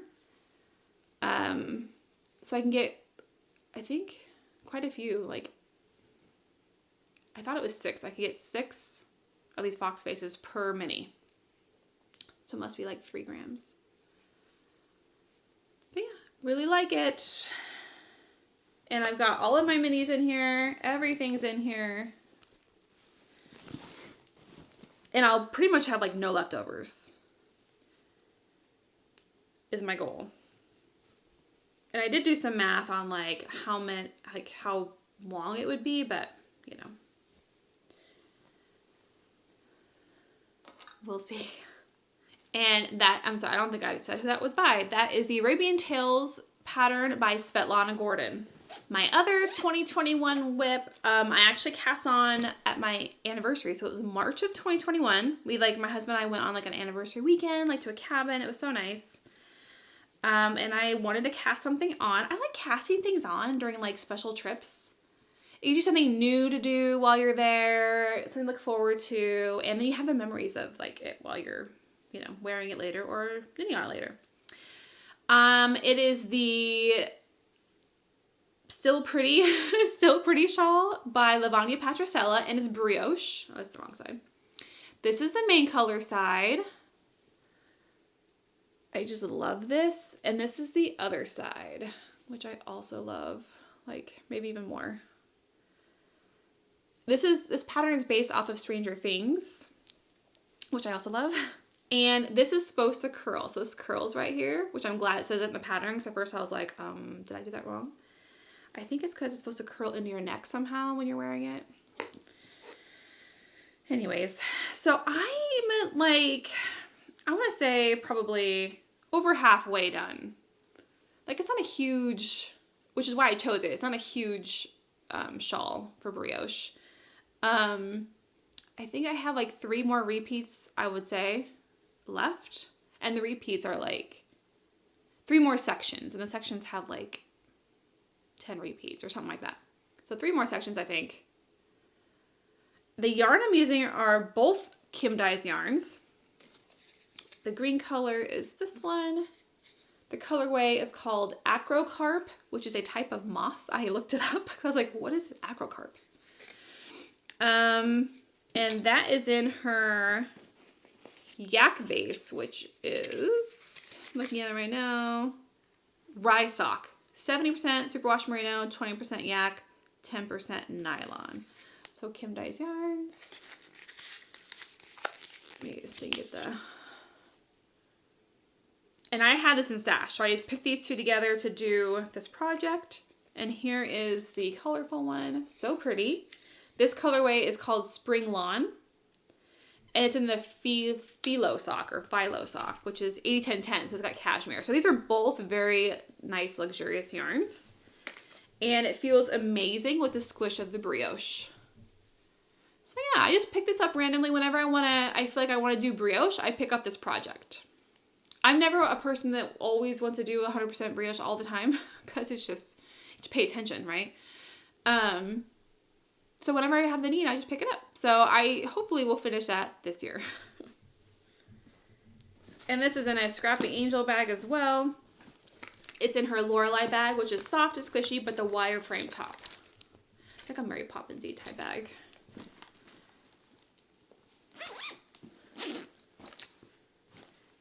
And that's it for 2021. For 2020, we have like three. Yes, we have 3 whips. Okay, whip number 1 is the Blanket of Calm. So in 2020, you guys remember 2020? It was rough. So 2020, there was this pattern by Casapinka that you put out for free, the Blanket of Calm, which were these little tiny squares that we would all knit up and put together into a blanket. A lot of people did. And it was great. They're not knit up, crochet. Crochet up. It takes like 8 minutes to crochet these. They're super quick and easy. I was picking all of like my prettier, softer colored yarn, like what I deem pretty, to make this. So I have a bunch in here. I think I have under 6, like between 50 and 60. And I have not crocheted a single one of these squares. I don't think I crocheted one last year, 2022. And I'm like, I have all these pretty squares. And then I was like, I'll just make a decor like lap blanket. And then I'm like, will not get any use. It'll just look pretty somewhere. But then I'm like, oh, I saw somebody do like a granny square pillow cover. And I'm like, that's what I'm going to do. I am going to seam all these together to make a pillowcase. And I kind of want to do 2. And I think I only have enough for 1 if I cover the whole thing. So what I'm thinking is I'll like crochet a solid back and then have the squares on the front and sides, and then I can get 2 pillows out of it. Then I can have like decorative pillows out of them. So that's what I'm gonna do. And I wanted to get that done this year. so that I can stop feeling guilty for having all these. I don't feel guilty. It's just that, like, you know, I have all these beautiful squares and I want to use them. So I'm basically just going to seam them together. I'm going to look up I have a couple patterns in my queue or in my favorites where I liked how they did it. And then I'm going to seam, kind of copy this, even though these are smaller squares, and kind of mirror that basically and seam it together appropriately. So I have never done a blanket, or not a blanket, a pillow. So this will be my first time. Luckily it's a small enough project so I could, like, you know, take it off and redo, like I could move it around probably a lot easier. And this is also in I think it's a sweater tote by Cottontail Farm. So it looked like a great tote, but actually, which you can't see because but it has a cover. But it's because I keep it up high so I don't have to do this, but it's great for if I have the cats out. So this will get cinched. I never do that. So it gets bigger if you need it to. Nice, huh? I just never need that. Whip number 1. Whip number 2 is my Bits and Bobs blanket. And my Bits and Bobs blanket is in another Janet tote. Look like horses. By Scrappy Angel. I think this is my first Janet tote that I gotten. So this pattern is the Bits and Bobs blanket by Kay Jones. I started this also in 2020 using purely stash and scraps. Like, that's it. So it is not like, you know, any kind of order or any kind of color sequence. So I started down here all the way up. And now I'm here. And I made some progress even as of Friday, because I had pulled it out last Friday. I'm like, oh yeah, I want to do this. Like, I've done this since Friday. So I'm using some, what this is a modified fisherman's rib pattern. So it's nice and squishy. You're holding 2 finger yarns together to make a DK weight. And the pattern is written for one of the fingering strands to be a solid color. Like, they have it in like a cream color or a neutral. And then your other color is scraps or minis. And so it kind of like looks watercolory. It looks very cool. I was using pure scraps. I didn't want to buy any yarn for this. So I was using some partial and full skeins. Like, so if they're partial skeins, like, it's a lot more than just like a mini. And that's being held as like my full skein. And then my minis translate really quickly. Like, you can kind of see. So like, for instance, I just transferred over to this. So it was not a full skein, but it was like most of a skein. That's my main color. And then my minis are like leftovers row 1 minis. So like, here's how much I have left over of this one that I'm putting in. Less than 10 grams. And currently, and I threw this in from my culmination blanket. That's going to go in here. And this is how much I have left. So I'm holding these 2 together right now.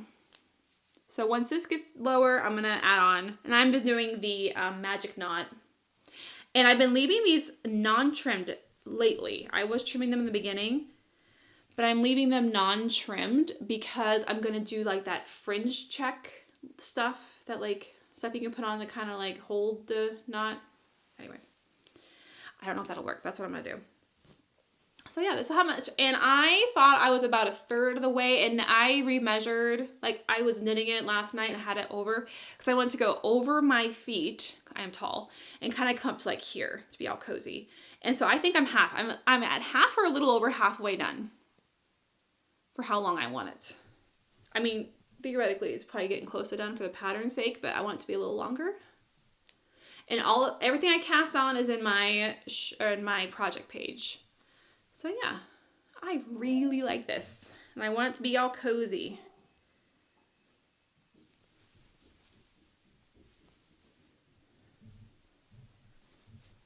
It's really nice because now it's to the point where I'm knitting on it and I can use it as a blanket. So it's nice. That's a nice part. And my last whip from 2020, I almost said 2021, 2020 is my Sunset Highway sweater. This is Sunset Highway sweater by Caitlin Hunter. Once again, using stash yarn. Because this was like when, you know, things weren't open. And I'm like, I want to do color work. I'm going to see what I got. And here it is, isn't it? Oh my gosh. Every time I pull it out, I'm like, Kim, you need to work on this. So purely scrap yarn, all fingering weight, but different bases. So like this purple Anzula yarn is way more plushy than like my main color yarn, which is Rising Tide Fiber Co. So this is Anzula yarn. I only know brands. Traveling yarn, Hedgehog Fibers, and Serengeti. I remember that one because I love that colorway. And I love this colorway by Rising Tide Fiber Co. It's in the Wish Upon a Starfish. So pretty. And I made some modifications to the color sequences because I only had 2 skeins. I needed 3 for my size, and I only had 2 for the main color. So I switched out some of the colors for the arm. For instance, this is supposed to be the main color. I made it the Serengeti color because I loved it. I love that color. And also, this is just for my own preference, I swapped out. This color was supposed to be, I think, this color. But this color is awfully similar to this. I mean, it's different, but too similar to where it would look too similar, right? So I just moved the green down here. Now, what happened was, and why I stopped on it, is because I knit this whole thing. I got all the way down here to the cuff, and I realized this colorwork section on this side was super tight. Like it was kind of bunching, and I was like, what happened? And it's because I was doing colorwork for the first time on 9-inch circulars, and I shouldn't have. I did not go up a needle size. This one seemed okay, but for some reason this one wasn't. So I pulled back all the way, my whole sleeve. Like I think I had done like the entire cuff. And I was like, no, because this cuff takes forever. And then I pulled it back up, got it resituated, and now I'm going again. Like I got like a little bit done.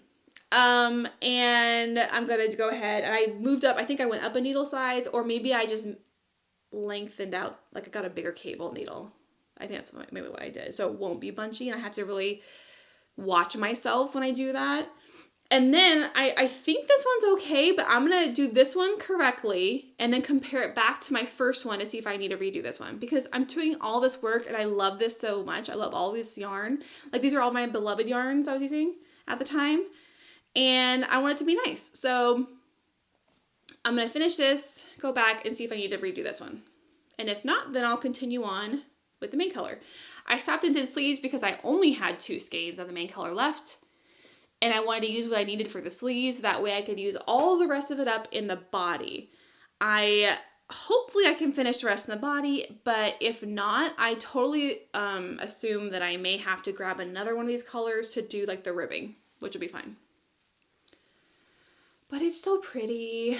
I love the colors. I want to wear it. So yeah, I just need to pick that up. But it was so much of doing and undoing and figuring out that, and it was color work, and it was just like, when there's that much fixing, sometimes it like gets put to the wayside, and then that's where it stays for a while. So I need to work on that. It's so pretty though. Oh, I love these colorways. And I was so proud of myself that I was doing a whole sweater from stash yarn at the time, and here it is, still sitting here. And this is my husband. I got this for me. It's like a little hedgehog knitting.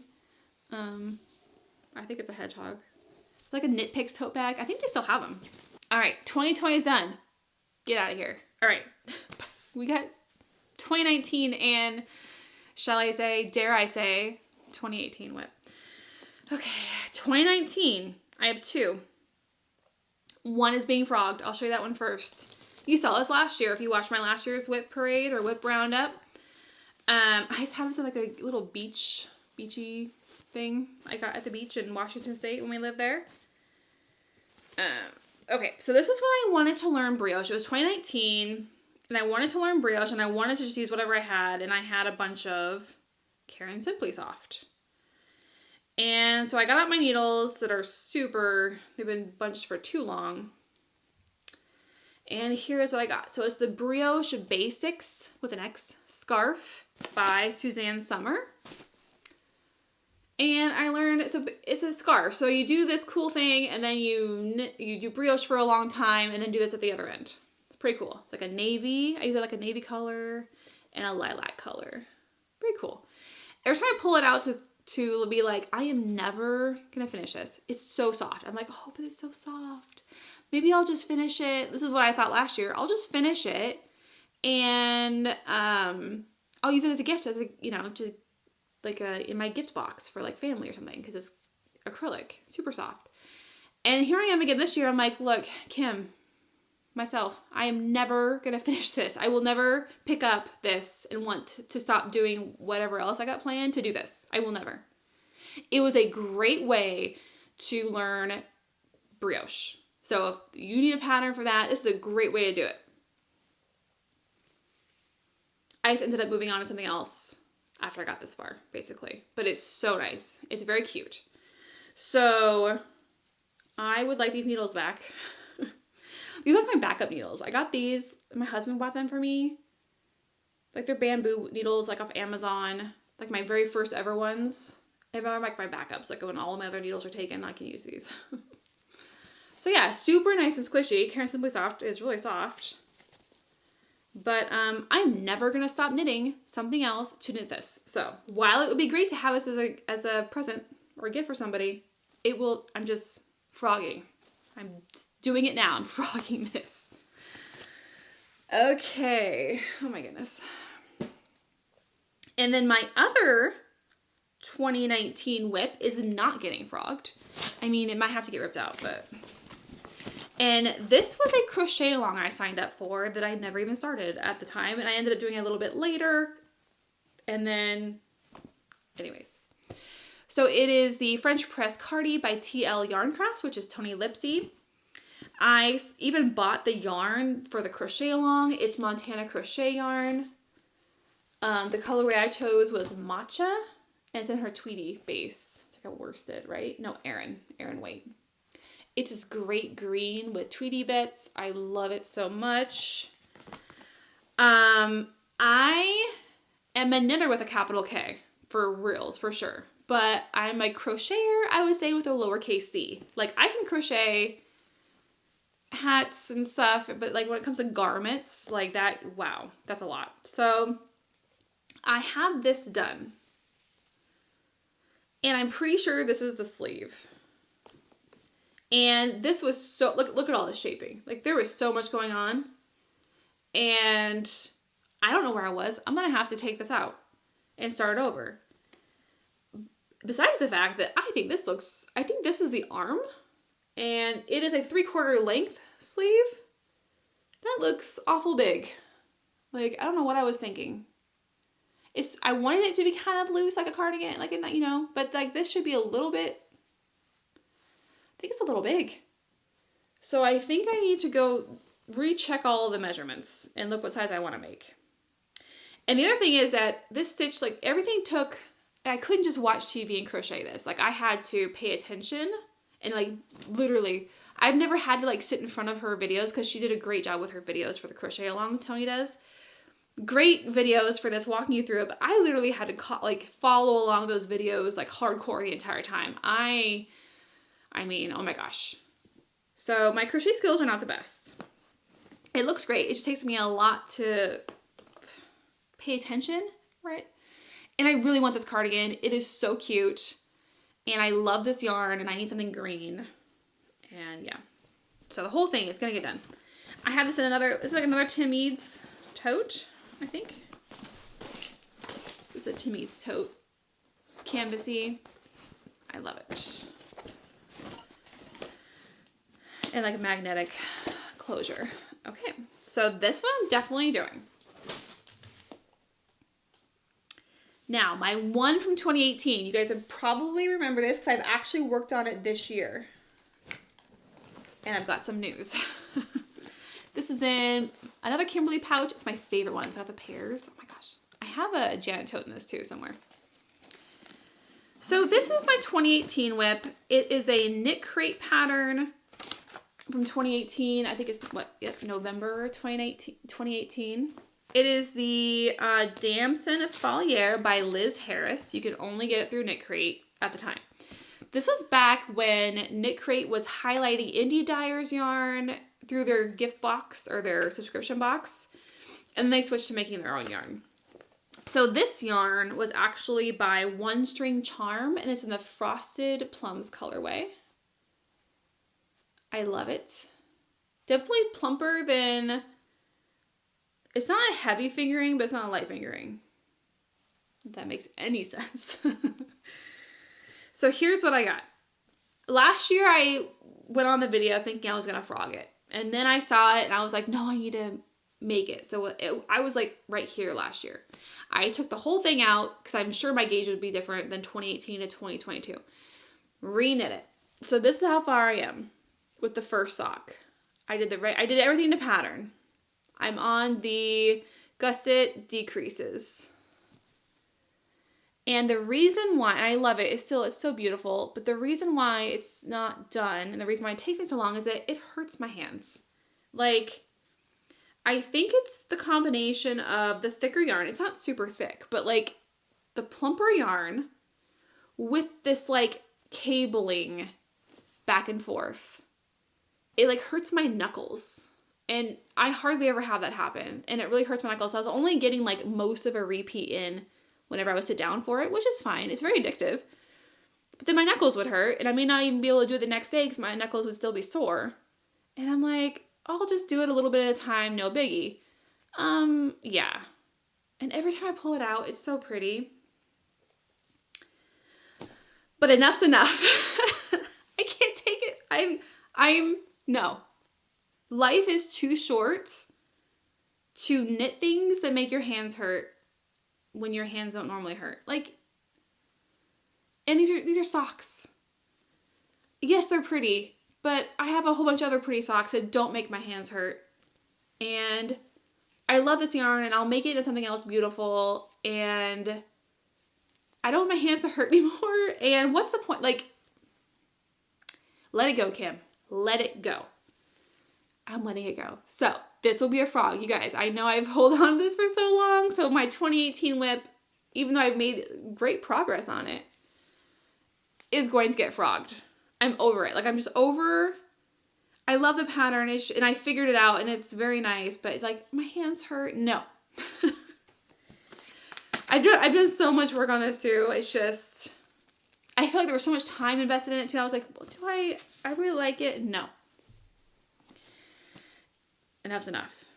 I'm done. I'm frogging it. So everybody get a nice little look at it. It's done. Frogged. You will not see it on next year's whip episode. That's all of my whips, you guys. Done. All 23 are out there for you to see. And yeah, obviously whips don't stress me out. They don't stress me out. Now, if I have something on a deadline that I have to get done, that kind of stresses me out. Like gift knits for a time frame stresses me out, which is why I like to kind of try and do gift knits at like way in advance, so I don't feel that pressure. But yeah, no, whips are fine. I like to grab whatever I want to grab and work on whatever I work on, so that doesn't stress me out. So I'm totally okay with that. I like to finish things like my Sunset Highway. I would like to finish it, but I'm not in any particular rush.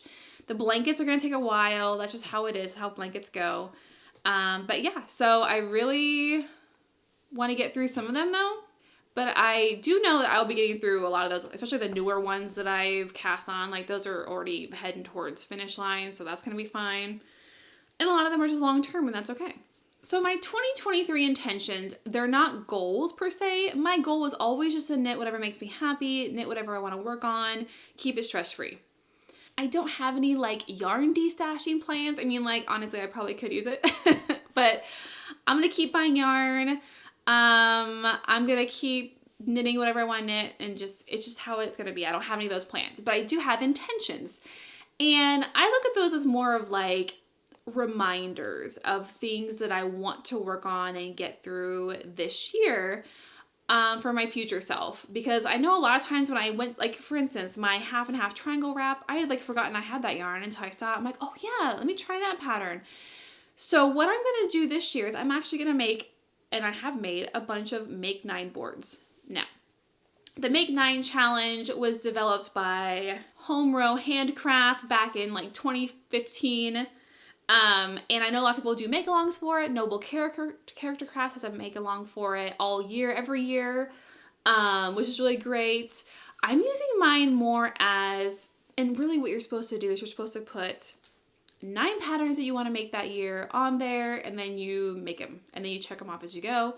And if you made them all, then great, right? It's kind of like a goal oriented. I'm using mine as more of like a visual reminder of the things that I want to try and get done this year if I want to, but more of like a reminder to me like, hey, oh yeah, I have yarn for that. I wanted to make that. Oh yeah, it's more of like that. So more of like intentions, visual reminders, if you will. And I love visual reminders, so this will totally help me.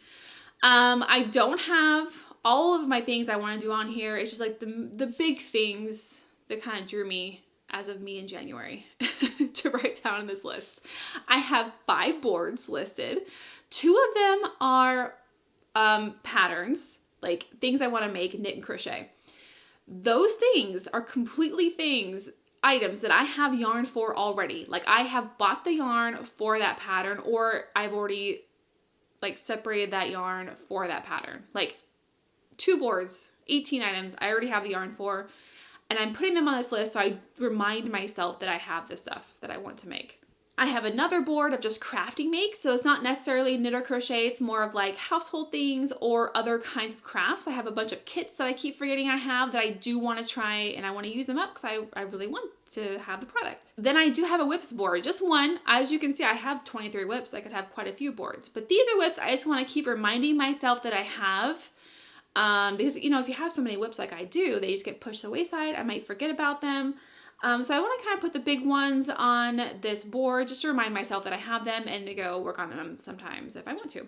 And the last board is socks. So it's a mixture of yarn I wanted to make into socks and also patterns I want to make. So I have some holiday ones, and I always forget, like Valentine's Day is coming up, and I have a Chelsea Luxe Valentine set from a couple of years ago probably, and I always forget about it until it's like Valentine's Day, and I'm like, oh, I could really knit that leading up to Valentine's Day. So I want to kind of put these in a pattern, or I want to kind of put this yarn in here by section, so it reminds me that I want to knit them for each holiday. And I also have a couple patterns I want to include there as well for separate blocks that I haven't quite chosen the yarn for, but I have the pattern. I definitely want to make those. So I have those in my socks board. And that's it, 5 boards. So we're going to go through those intention boards, and yeah, it's going to be fun. I forgot to show you guys what I'm wearing. I mean, you can see it. I have to tell you about it. I've worn this many times because I love this sweater. It is so comfy. This is the True Color sweater by Bray Bell. And it's intarsia on one of your sleeves, and the rest is just knitting. It's so nice. And I use Drops Air. This is like the purpley heather. I forget exactly. This is all solid colors. It's like next to skin wearable. It's so nice. And I test knit this for her. So I knit a size bigger than I normally would have because she needed the bigger size test knit, and that was the only one left. And I'm like, okay, so I totally saw the picture and knew it would look good as an oversized sweater for me. And it totally does, because the collar should be tighter like normally, but I chose and test knit the bigger size, and I love it. It is so cozy. It's like one of my favorite go-to sweaters. It's got this little pop of something cool, and then the Drops Air is just so nice. Okay, I'm pulling out a completely different book. I've got 2 books. I've got my show notes book, and then I've got my like knitting kind of journaling book. Okay, so board number 1. Board 1 and 2, I'm going to go through those first. These are my knit and crochet patterns I definitely want to make that I already have the yarn for, and I'm going to show you the yarn I already have for it. So first up is the Billy Pullover. That is by Sari Nordlund. I bought this yarn last year at Looped with my friend Amanda in DC. I think we each got yarn for our Billy Pullover. I believe so. This is my Billy Pullover yarn. It's got kind of a pinkish hue to it a little bit. It's a great brown. So it's Malabrigo Rios in the Sandbank colorway. And I think it's worsted, right? It's a worsted weight? Yeah. This is for the Billy Pullover. It's a cabled pullover by Sari Nordlund. So that's on my list. I have yarn for that. I bought this for the Billy Pullover. The next up is the Crossbill sweater, and that is by Natalie Pellick, who is Knit for Sweet on Instagram, and she's a Ukraine designer. This is for my son. So he really wanted, you guys, he saw a movie. It was like, I think it was a Kingsman movie. And you know how like the Brits always have like these nice, like form-fitting, like cable knit turtleneck. Anyways, and they were like assassins. So he really liked it because they were like really cool dudes, I guess. So he wants one, which my son never wants me to knit him anything. So he picked out this color. I got the Swish DK from Knit Picks. And it is the Nutmeg Heather colorway. Super soft. It's going to be all in this. It's an all over cable. And it's made for, the pattern calls for DK. It's going to be great. He is tall, but he is thin. So that should help with the amount of fabric I have to make. So as soon as I am done with Brooke's Mondrian pullover, I'm going to cast this on. Because I have my husband's sweater also on here, but his is more of a holiday sweater. So that can be done after this one. It's super soft. I forget how soft the Swish DK from Knit Picks is. Or the Swish line. It's really soft. Okay, next is the Gold Wing sweater by Jennifer Steingass. And I also got that at Looped. Did we get that at the same time, Amanda? I don't know.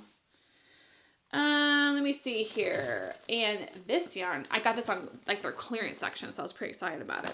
And this is Big Little Yarn Co. They're both. The main color of the sweater is going to be this. I think it's this peanut butter and jelly. And I think she says it's worsted, but it seems more like Aran. Like it's very thick. And that's the peanut butter and jelly colorway. And the color work is going to be this colorway. And it is Bramble. And yeah, it's in there. Superwash Merino worsted. So yes. Got those. Beautiful yarn. So excited to use it. Love the color. It's going to make a gold wing. I'm pretty sure. Gold wing. I mean, I bought this for gold wing, but it'll go for pretty much any of this Jennifer Steingass in this weight yarn pattern. Next up is the Love Note Tank by Raging Perlin, Rebecca McKenzie.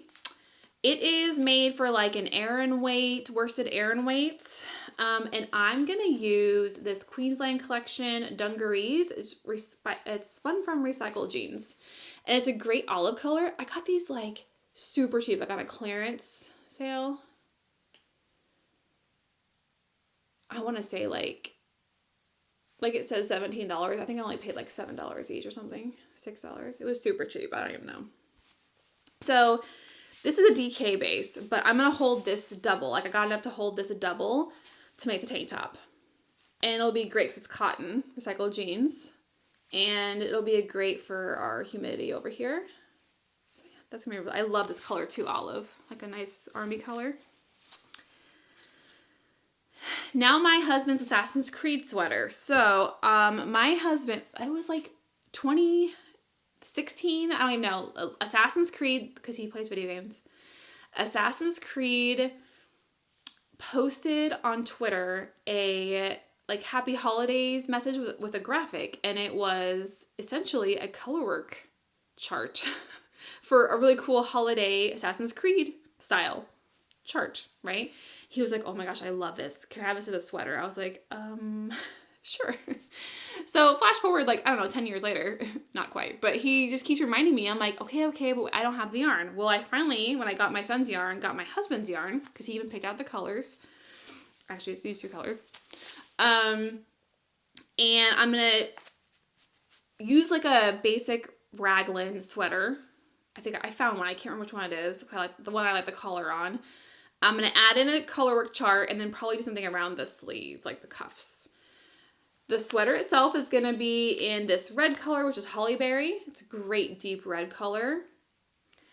And the colorwork will be in the Dove colorway, the Dove Gray. Dove Heather colorway. And I got it in Swish DK. I don't know what I was thinking. He's super tall too. He's 6'4". So I should have, why am I trying to make a DK weight colorwork sweater? I mean, it's only colorwork here and then like, you know. I was thinking colorwork would make it too bulky if I did it in worsted. No, I wouldn't. I don't know what I was thinking. Why? So I ordered it in the DK. I should have ordered it in worsted. I'm thinking I'm not doing this till later in the year. So I may reorder this in worsted weight when they have another sale. And then, because this always can get used, right? This is what I have most of. And I mean, how much holly berry color do I need? Because they're like 50 gram balls, right? I have a ton of these now. So I don't know. Either I'm going to use them and just suck it up and do it, or I'll order worsted. I'll keep you updated. But this is on my list because I want to make his sweater for Christmas. Next up is the Heritage Sweater by Liv Olvin. I've had this yarn for quite a while, maybe at least last year. Actually, I don't remember exactly when. I love this. It's a nice, great, thick, oversized, kind of tunic-y style sweater. Looks great and cozy. The main color I'm using is, well, it's all in this Isagirl Alpaca 3. And it's like a chainette style, nice and fluffy.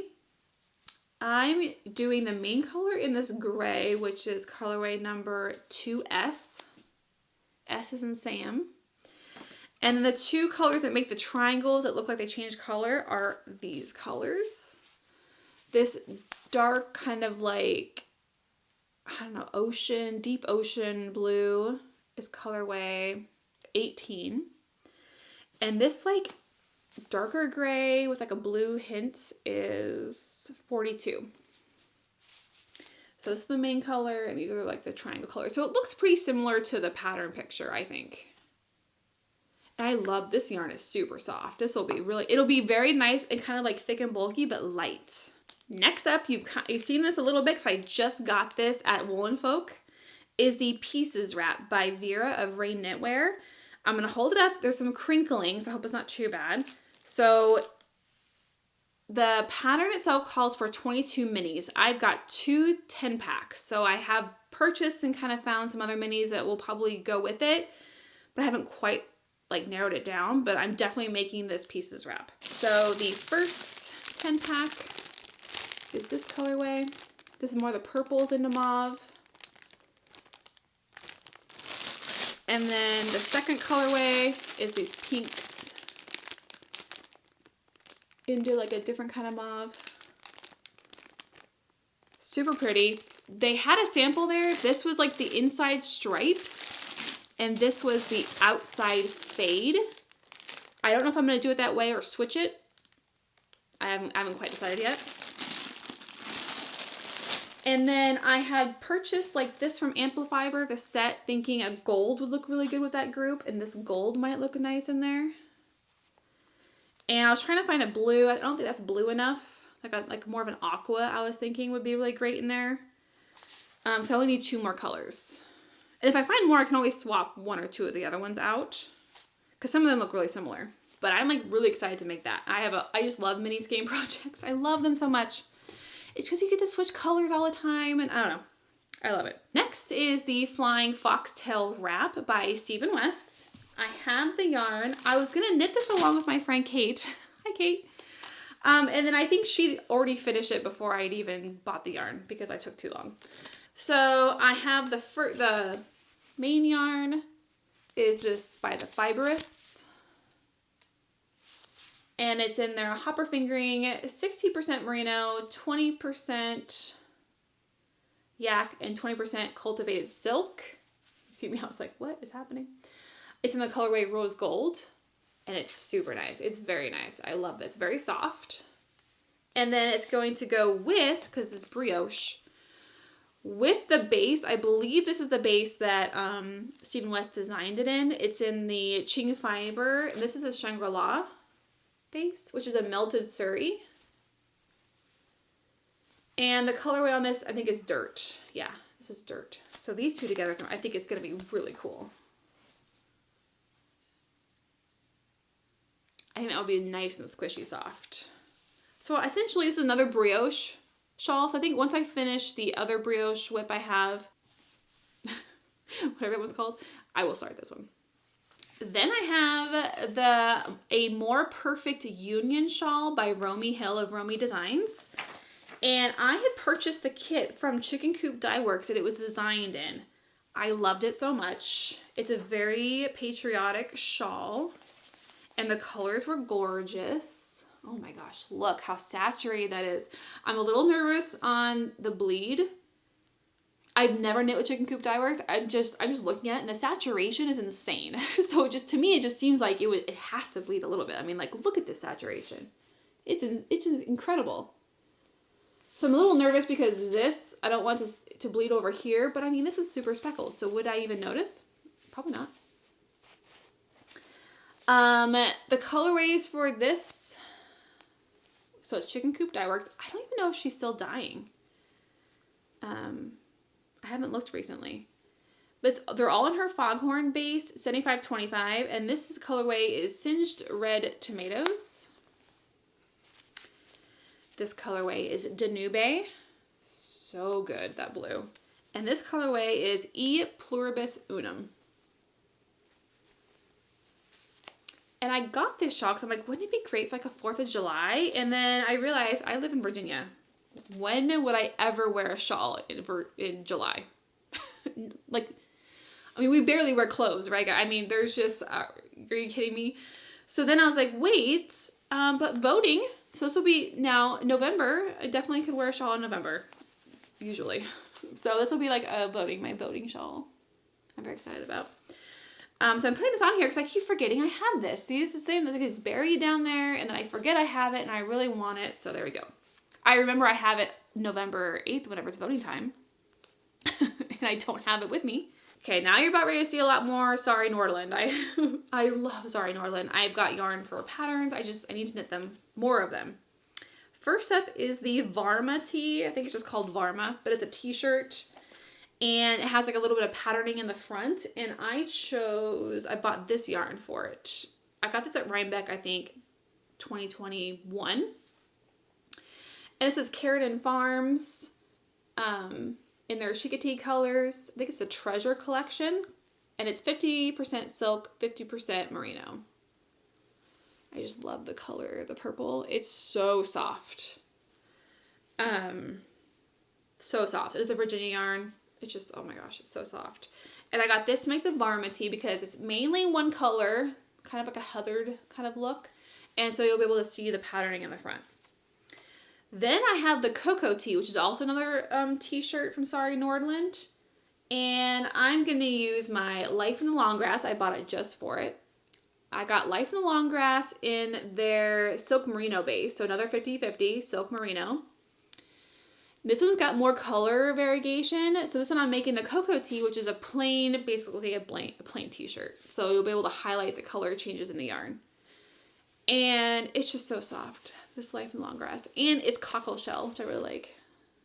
Because I bought this when we went to Virginia Beach. We were doing a beach trip in summer of 2021. So I got kind of a beach themed color. It was really nice. Next up, I have on here my Ruby and Roses Advent. You guys can go check it out on Instagram. I don't have a picture of it all like laid out. I think what I'm doing is I'm making a blanket out of it. I haven't quite decided. I think I'm going to do the habitation throw. Because I got that great garter stitch with some eyelet rose. But I'm going to do it like Knit Knack Zach did it, where he used all of his minis and he got to basically fade up and then fade back down with the, like, so they both got highlighted.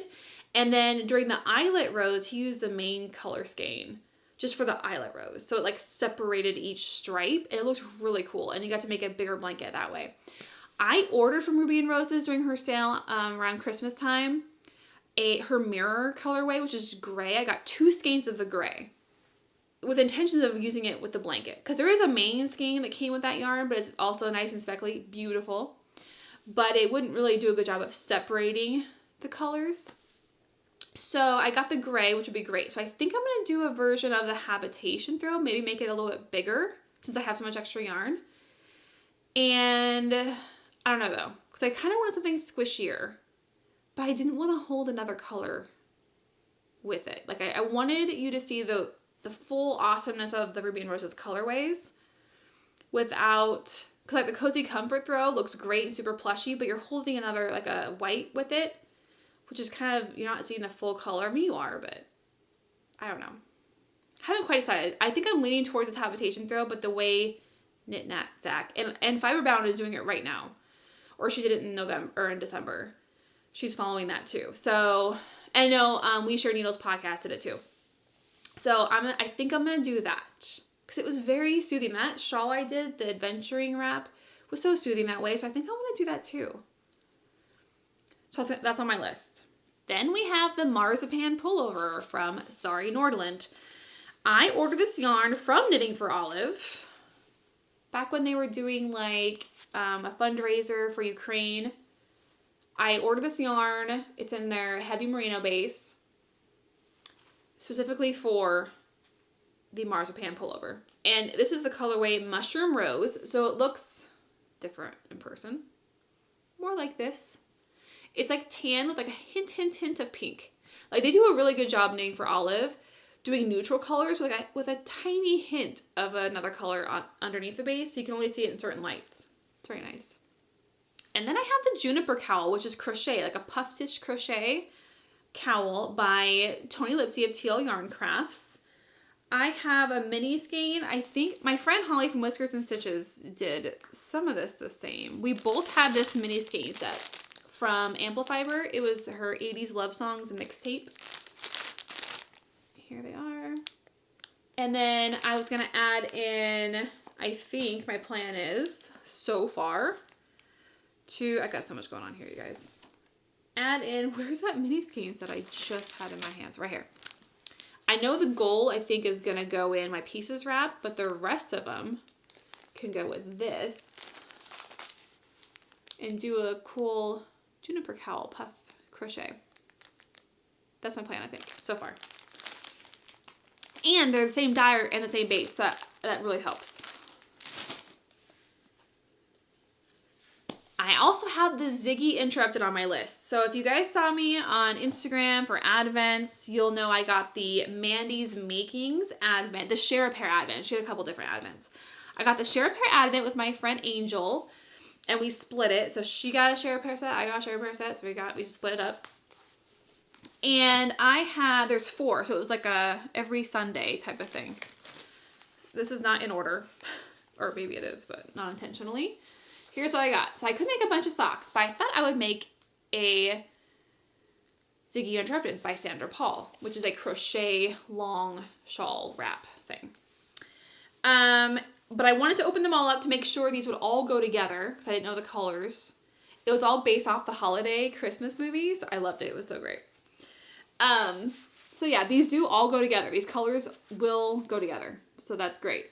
The only thing is I need one more 100 grams. Like, I need one more Share a Pair set to make it to where I have enough yarn. I do have a Share a Pair set already, and I wasn't sure it would go with it, and it definitely doesn't. I have this one, which is the Miami Beach one. And that does not really go. I mean, I could force it, but I don't want to. It would not go. And then I was like, well, I could order another Share a Pair set, but like, I don't want to spend more money. I want to use what I have, right? I want to use what I have and have a project because it's a lot of yarn. And then I was pulling things out for this podcast and I saw this. I have a 50 gram set skein from Mace of Skeins. It was off of her Valentine's Day line. And this one's called Love Me. So these are 50 and 50. And I was like, oh my gosh, would this go? And I think it goes. Like, the pink goes, the purple, I'm going to make it. It's going to happen. Like, you can't even tell. Like, if I put it all in there, right? It totally goes. I think I can make it work. It's not bright like the other thing. This one, I could totally mesh in. Right? So I think that's what I'm going to do. Because I didn't want to I could do minis, but then I was like, I wanted to have the same amount of yarn for each part, for the whole shawl. So yeah, that's what I'm going to do. I'm going to use my Valentine set from Ace of Skeins and the rest for Manny's Makings, and I'm going to make the Ziggy Interrupted with all these colors. I think it's going to be awesome. I also have the Trail Point hats for my husband. I'm going to put both hats on there. One's a Christmas hat and the other one is a regular hat. I almost, like, any day now is casting on the red hat. I'm looking around because where is it? Like, I already have it in a project bag, but it's not a Whippy X. I didn't cast it on. I even have the needles in there. I have both sets. I have the Christmas set and, no, I don't. I just have the red set in here. But the Christmas set won't be made till closer to Christmas anyways. I'm leaving it on there to remind myself I have it. And then actually, I showed you guys the order I thought I was going to do it in. And when I watched it back from the last episode, I changed my mind. Because I saw it on camera. I'm like, actually, no. So I think what I'm going to do is I'm going to do this is the sequence. So this will be the brim, this will be the middle, this will be the top. And now these are all by Plied. The trail point hat is developed a pattern by Spout Knits and Plied. I got this kit, the one I had for my husband I already made. I got that at Indian Tangled 2021. They only have 2 kits. They've got the bluish gray kit and also a bright colored kit, which my husband wouldn't wear. But you can buy all their bobbins individually. So that's what I did. I made my own kit. You need 2 per color. This red and gray one is Tool Library. This gray on gray is Web. This red and white is Redline. And this is the order I think I'm going to do it in. It's going to be cool. And then I got a Christmassy one too. Like they had Christmas colors. I got those for a Christmas hat for him. He loves this hat. Like I wasn't even sure. I got the kit for me. And I made it. And then, which is great because he usually loves like beanies. And this one is not a beanie in any style, and he loves it. He's obsessed with it. People think he's wearing a Columbia hat, and he loves that it's like, people love it. He wears it with his suits. He wears it when he travels for work. This is in my Fringe Supply Co bag. I love it. They're out of business. They don't make bags anymore, but it's a camo print wax canvas. Oh, I'm so glad I got this bag before they went out of business. So that hat is going to get cast on like in the next day or two. Then I have the Halloween cowl by Telly Bee Knits. I got this, so at Shenandoah Fiber Festival, I saw Rising Tide Fiber Co. had kits for this Halloween cowl. And it was so pretty. It was like neon colors, which is what it looks like in the pattern. And I loved it so much. My daughter politely told me that does not go with my hair. And I was like, but it's okay because Halloween, right? And she's like, you know, teenagers. So Rising Tide Fiber Co. also had these little mini sets. So it's not the kit. I would need more yarn. Like I need like a white neutral, which I have. So I have all the extra yarn I would need. And so I bought the smaller mini skein set to go with it. And I'm going to mix and match my colors to make the Halloween cowl with these colors. Adding in and pulling from my stash for the other colors, like the white I need and stuff like that. So yeah, I really like that. It's a Taste of the Tide, 5 mini skeins, 75.25. So I want to make that for Halloween for sure. And the last thing on my board 1 and 2 of my knit and crochet makes is this butterfly shawl. I'm not quite sure. So it's fingering weight with short rows. I saw a display of this at Yarn Matters. I believe it was Yarn Matters in Williamsburg. And my husband loved it. He's with me. And he was like, you need to make this shawl. I was like, okay. So because how they did it, so it's a bunch of short rows with color work. But how they made it in the store is that they use self-striping yarn. So you don't have to change the colors. It does it on its own. They used earth yarns. I got the Harvest fingering for the main color. I'm just using this white cream color. And then Unique fingering for the stripes. And I got this really nice like fall kind of earth tones color. I think it looked good with my hair. And so it's going to be this and this. And it's just going to, like you do the short rows, but it changes color for you. You don't have to do the swapping of colors.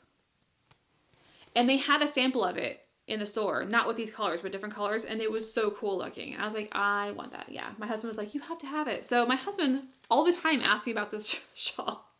I'm like, okay, I'll make it. So it only takes 1 of this color and then 2 skeins of this, I believe. And I believe it's by Marinha is the designer.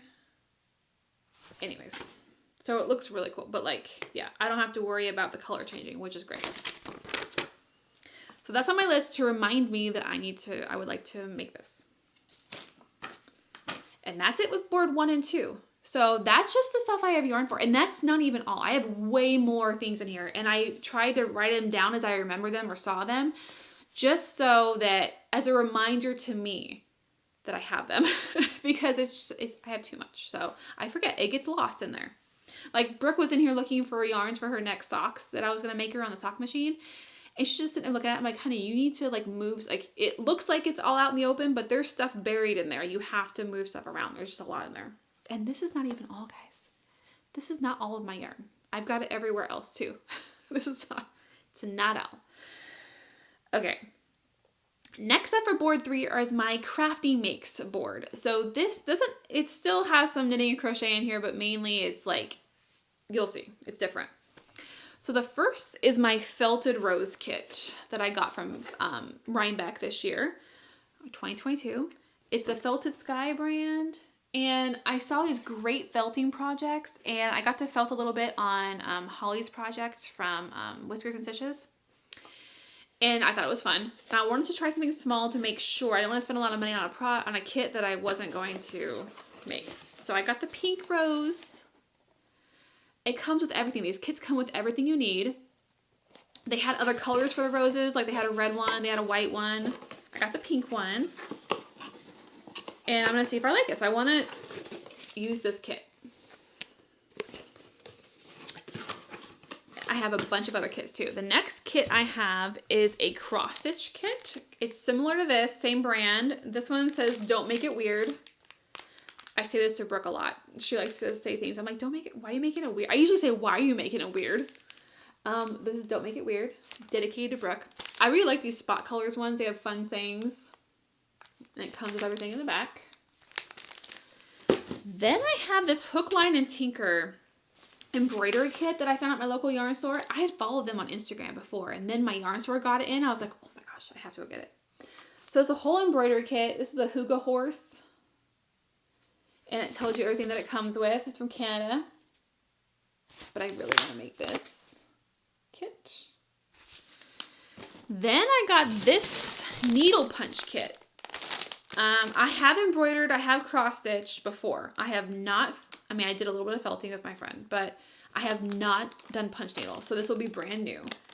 I got this at Maryland Sheep and Wool this last year at 2022, and it's a full kit, and look, it's so pretty. This was in the Distelfink fiber stand, so they're indie dyers, and they create their own little kits, and then they dye up the yarn even. Isn't that pretty? And it tells you what you need to get over here, like what it comes with, what it needs. I already got my needle punch, my actual needle. What's it called? Is it called a needle punch? It's called something.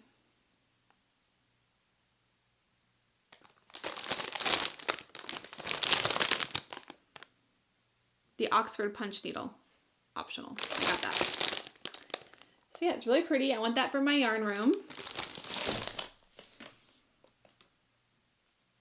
Then next I have it on here as a reminder that I want to do a pom-pom garland. I just want decorations for my yarn room that are fun and whimsical and colorful, and I always want to do, I found out that I really like making pom-poms. They're really fun. I want to make a whole garland for that. So I put that on here as like a reminder to me. I also want to do a couple things on my sock machine. So I want to use the ribber. So I need to get in touch with my ribber and just like befriend it and let it love me, and you know, we'll be friends. I want to make a pair of ribbed socks, and I also want to make a pair of ribbed hat, or not a pair. I also want to make a ribbed hat. I have yarn on a cone for both. I have yarn for my husband for ribbed socks, and then I have this Halloween colored yarn that I want to make into a ribbed hat and see how it looks. So those are two different things. Then I have this yarn that I had left over from my sister's blanket. I made her, what was it, 2020? This like, you know, super thick yarn. This is like what, Yarn Bee, super duper thick. And I hand knit this giant blanket for her, and I have a couple of these left over, like quite a few. And I saw a really cool pattern for like a storage basket for like in the home that you crochet. And I'm like, oh great, I'll just use the stuff I already have. And yeah, so I'm gonna make a little crochet storage basket. I need probably a giant crochet hook or whatever it takes, but I have all of these ready to go.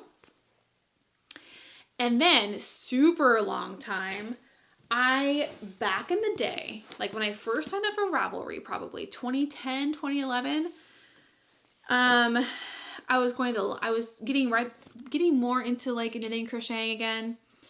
And I was going to the library. I was checking out like magazines, like knitting, crochet magazines, and I was copying the patterns so I could have them for later, the ones I liked. And I kept it all in like a binder. Like this is how I kept, right? It's all when I first started learning and stuff like that. So I have this great pattern for a bath mat, or actually it's more like a rug. So here is I'm just gonna take it out of the binder for you. It's supposed to be like a regular rug. I was gonna use it as like a bath mat, like in front of my sink. And it's the Pretty Stripes rug by Bendy Carter. It was in the Crochet magazine back in 2010. So yeah, this is looks like a simple straight crochet rectangle with some stripes. How long would this take me? A few days? Because I even had a special order the yarn. I already have the yarn for it. It's super thick cotton, which is why I had to order it. Because I could never find this in the store, and I still haven't found this in the store.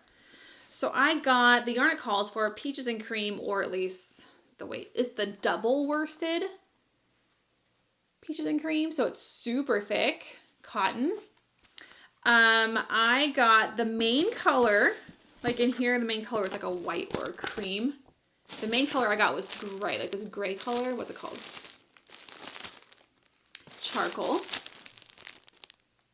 So I had to get 4 for the main color, and then 1 each for the stripe colors. So I got this color, which is burgundy, which looks more like a raspberry.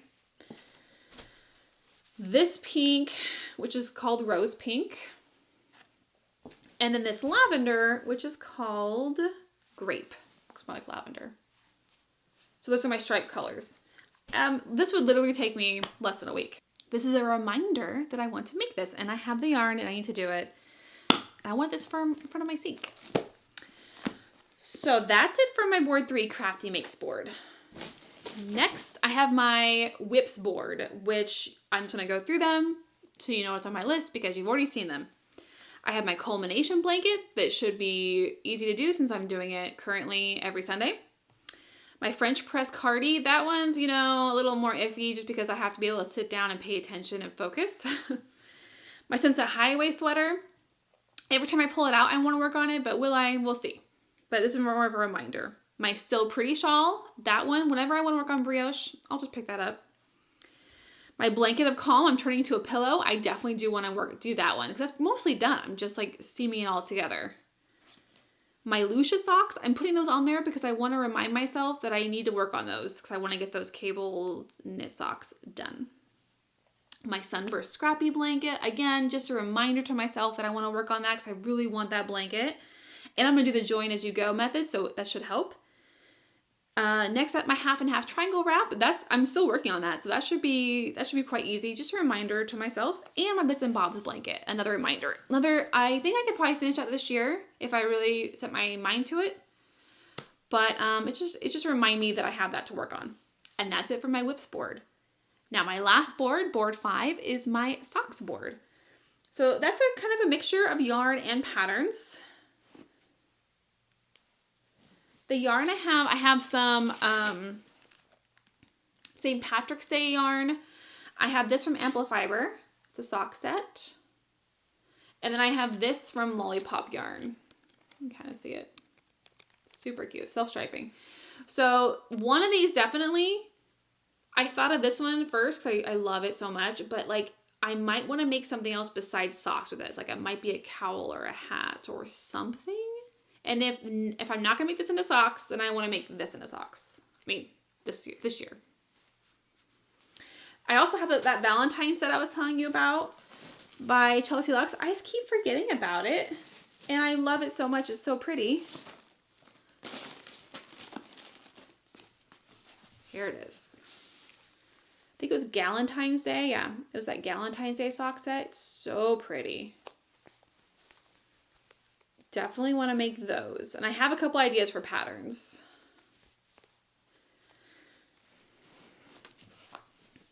And then I have a couple Christmas colorways, like the new one I got from Pretty Twisted Yarns. I definitely want to knit up for Christmas. Festive AF.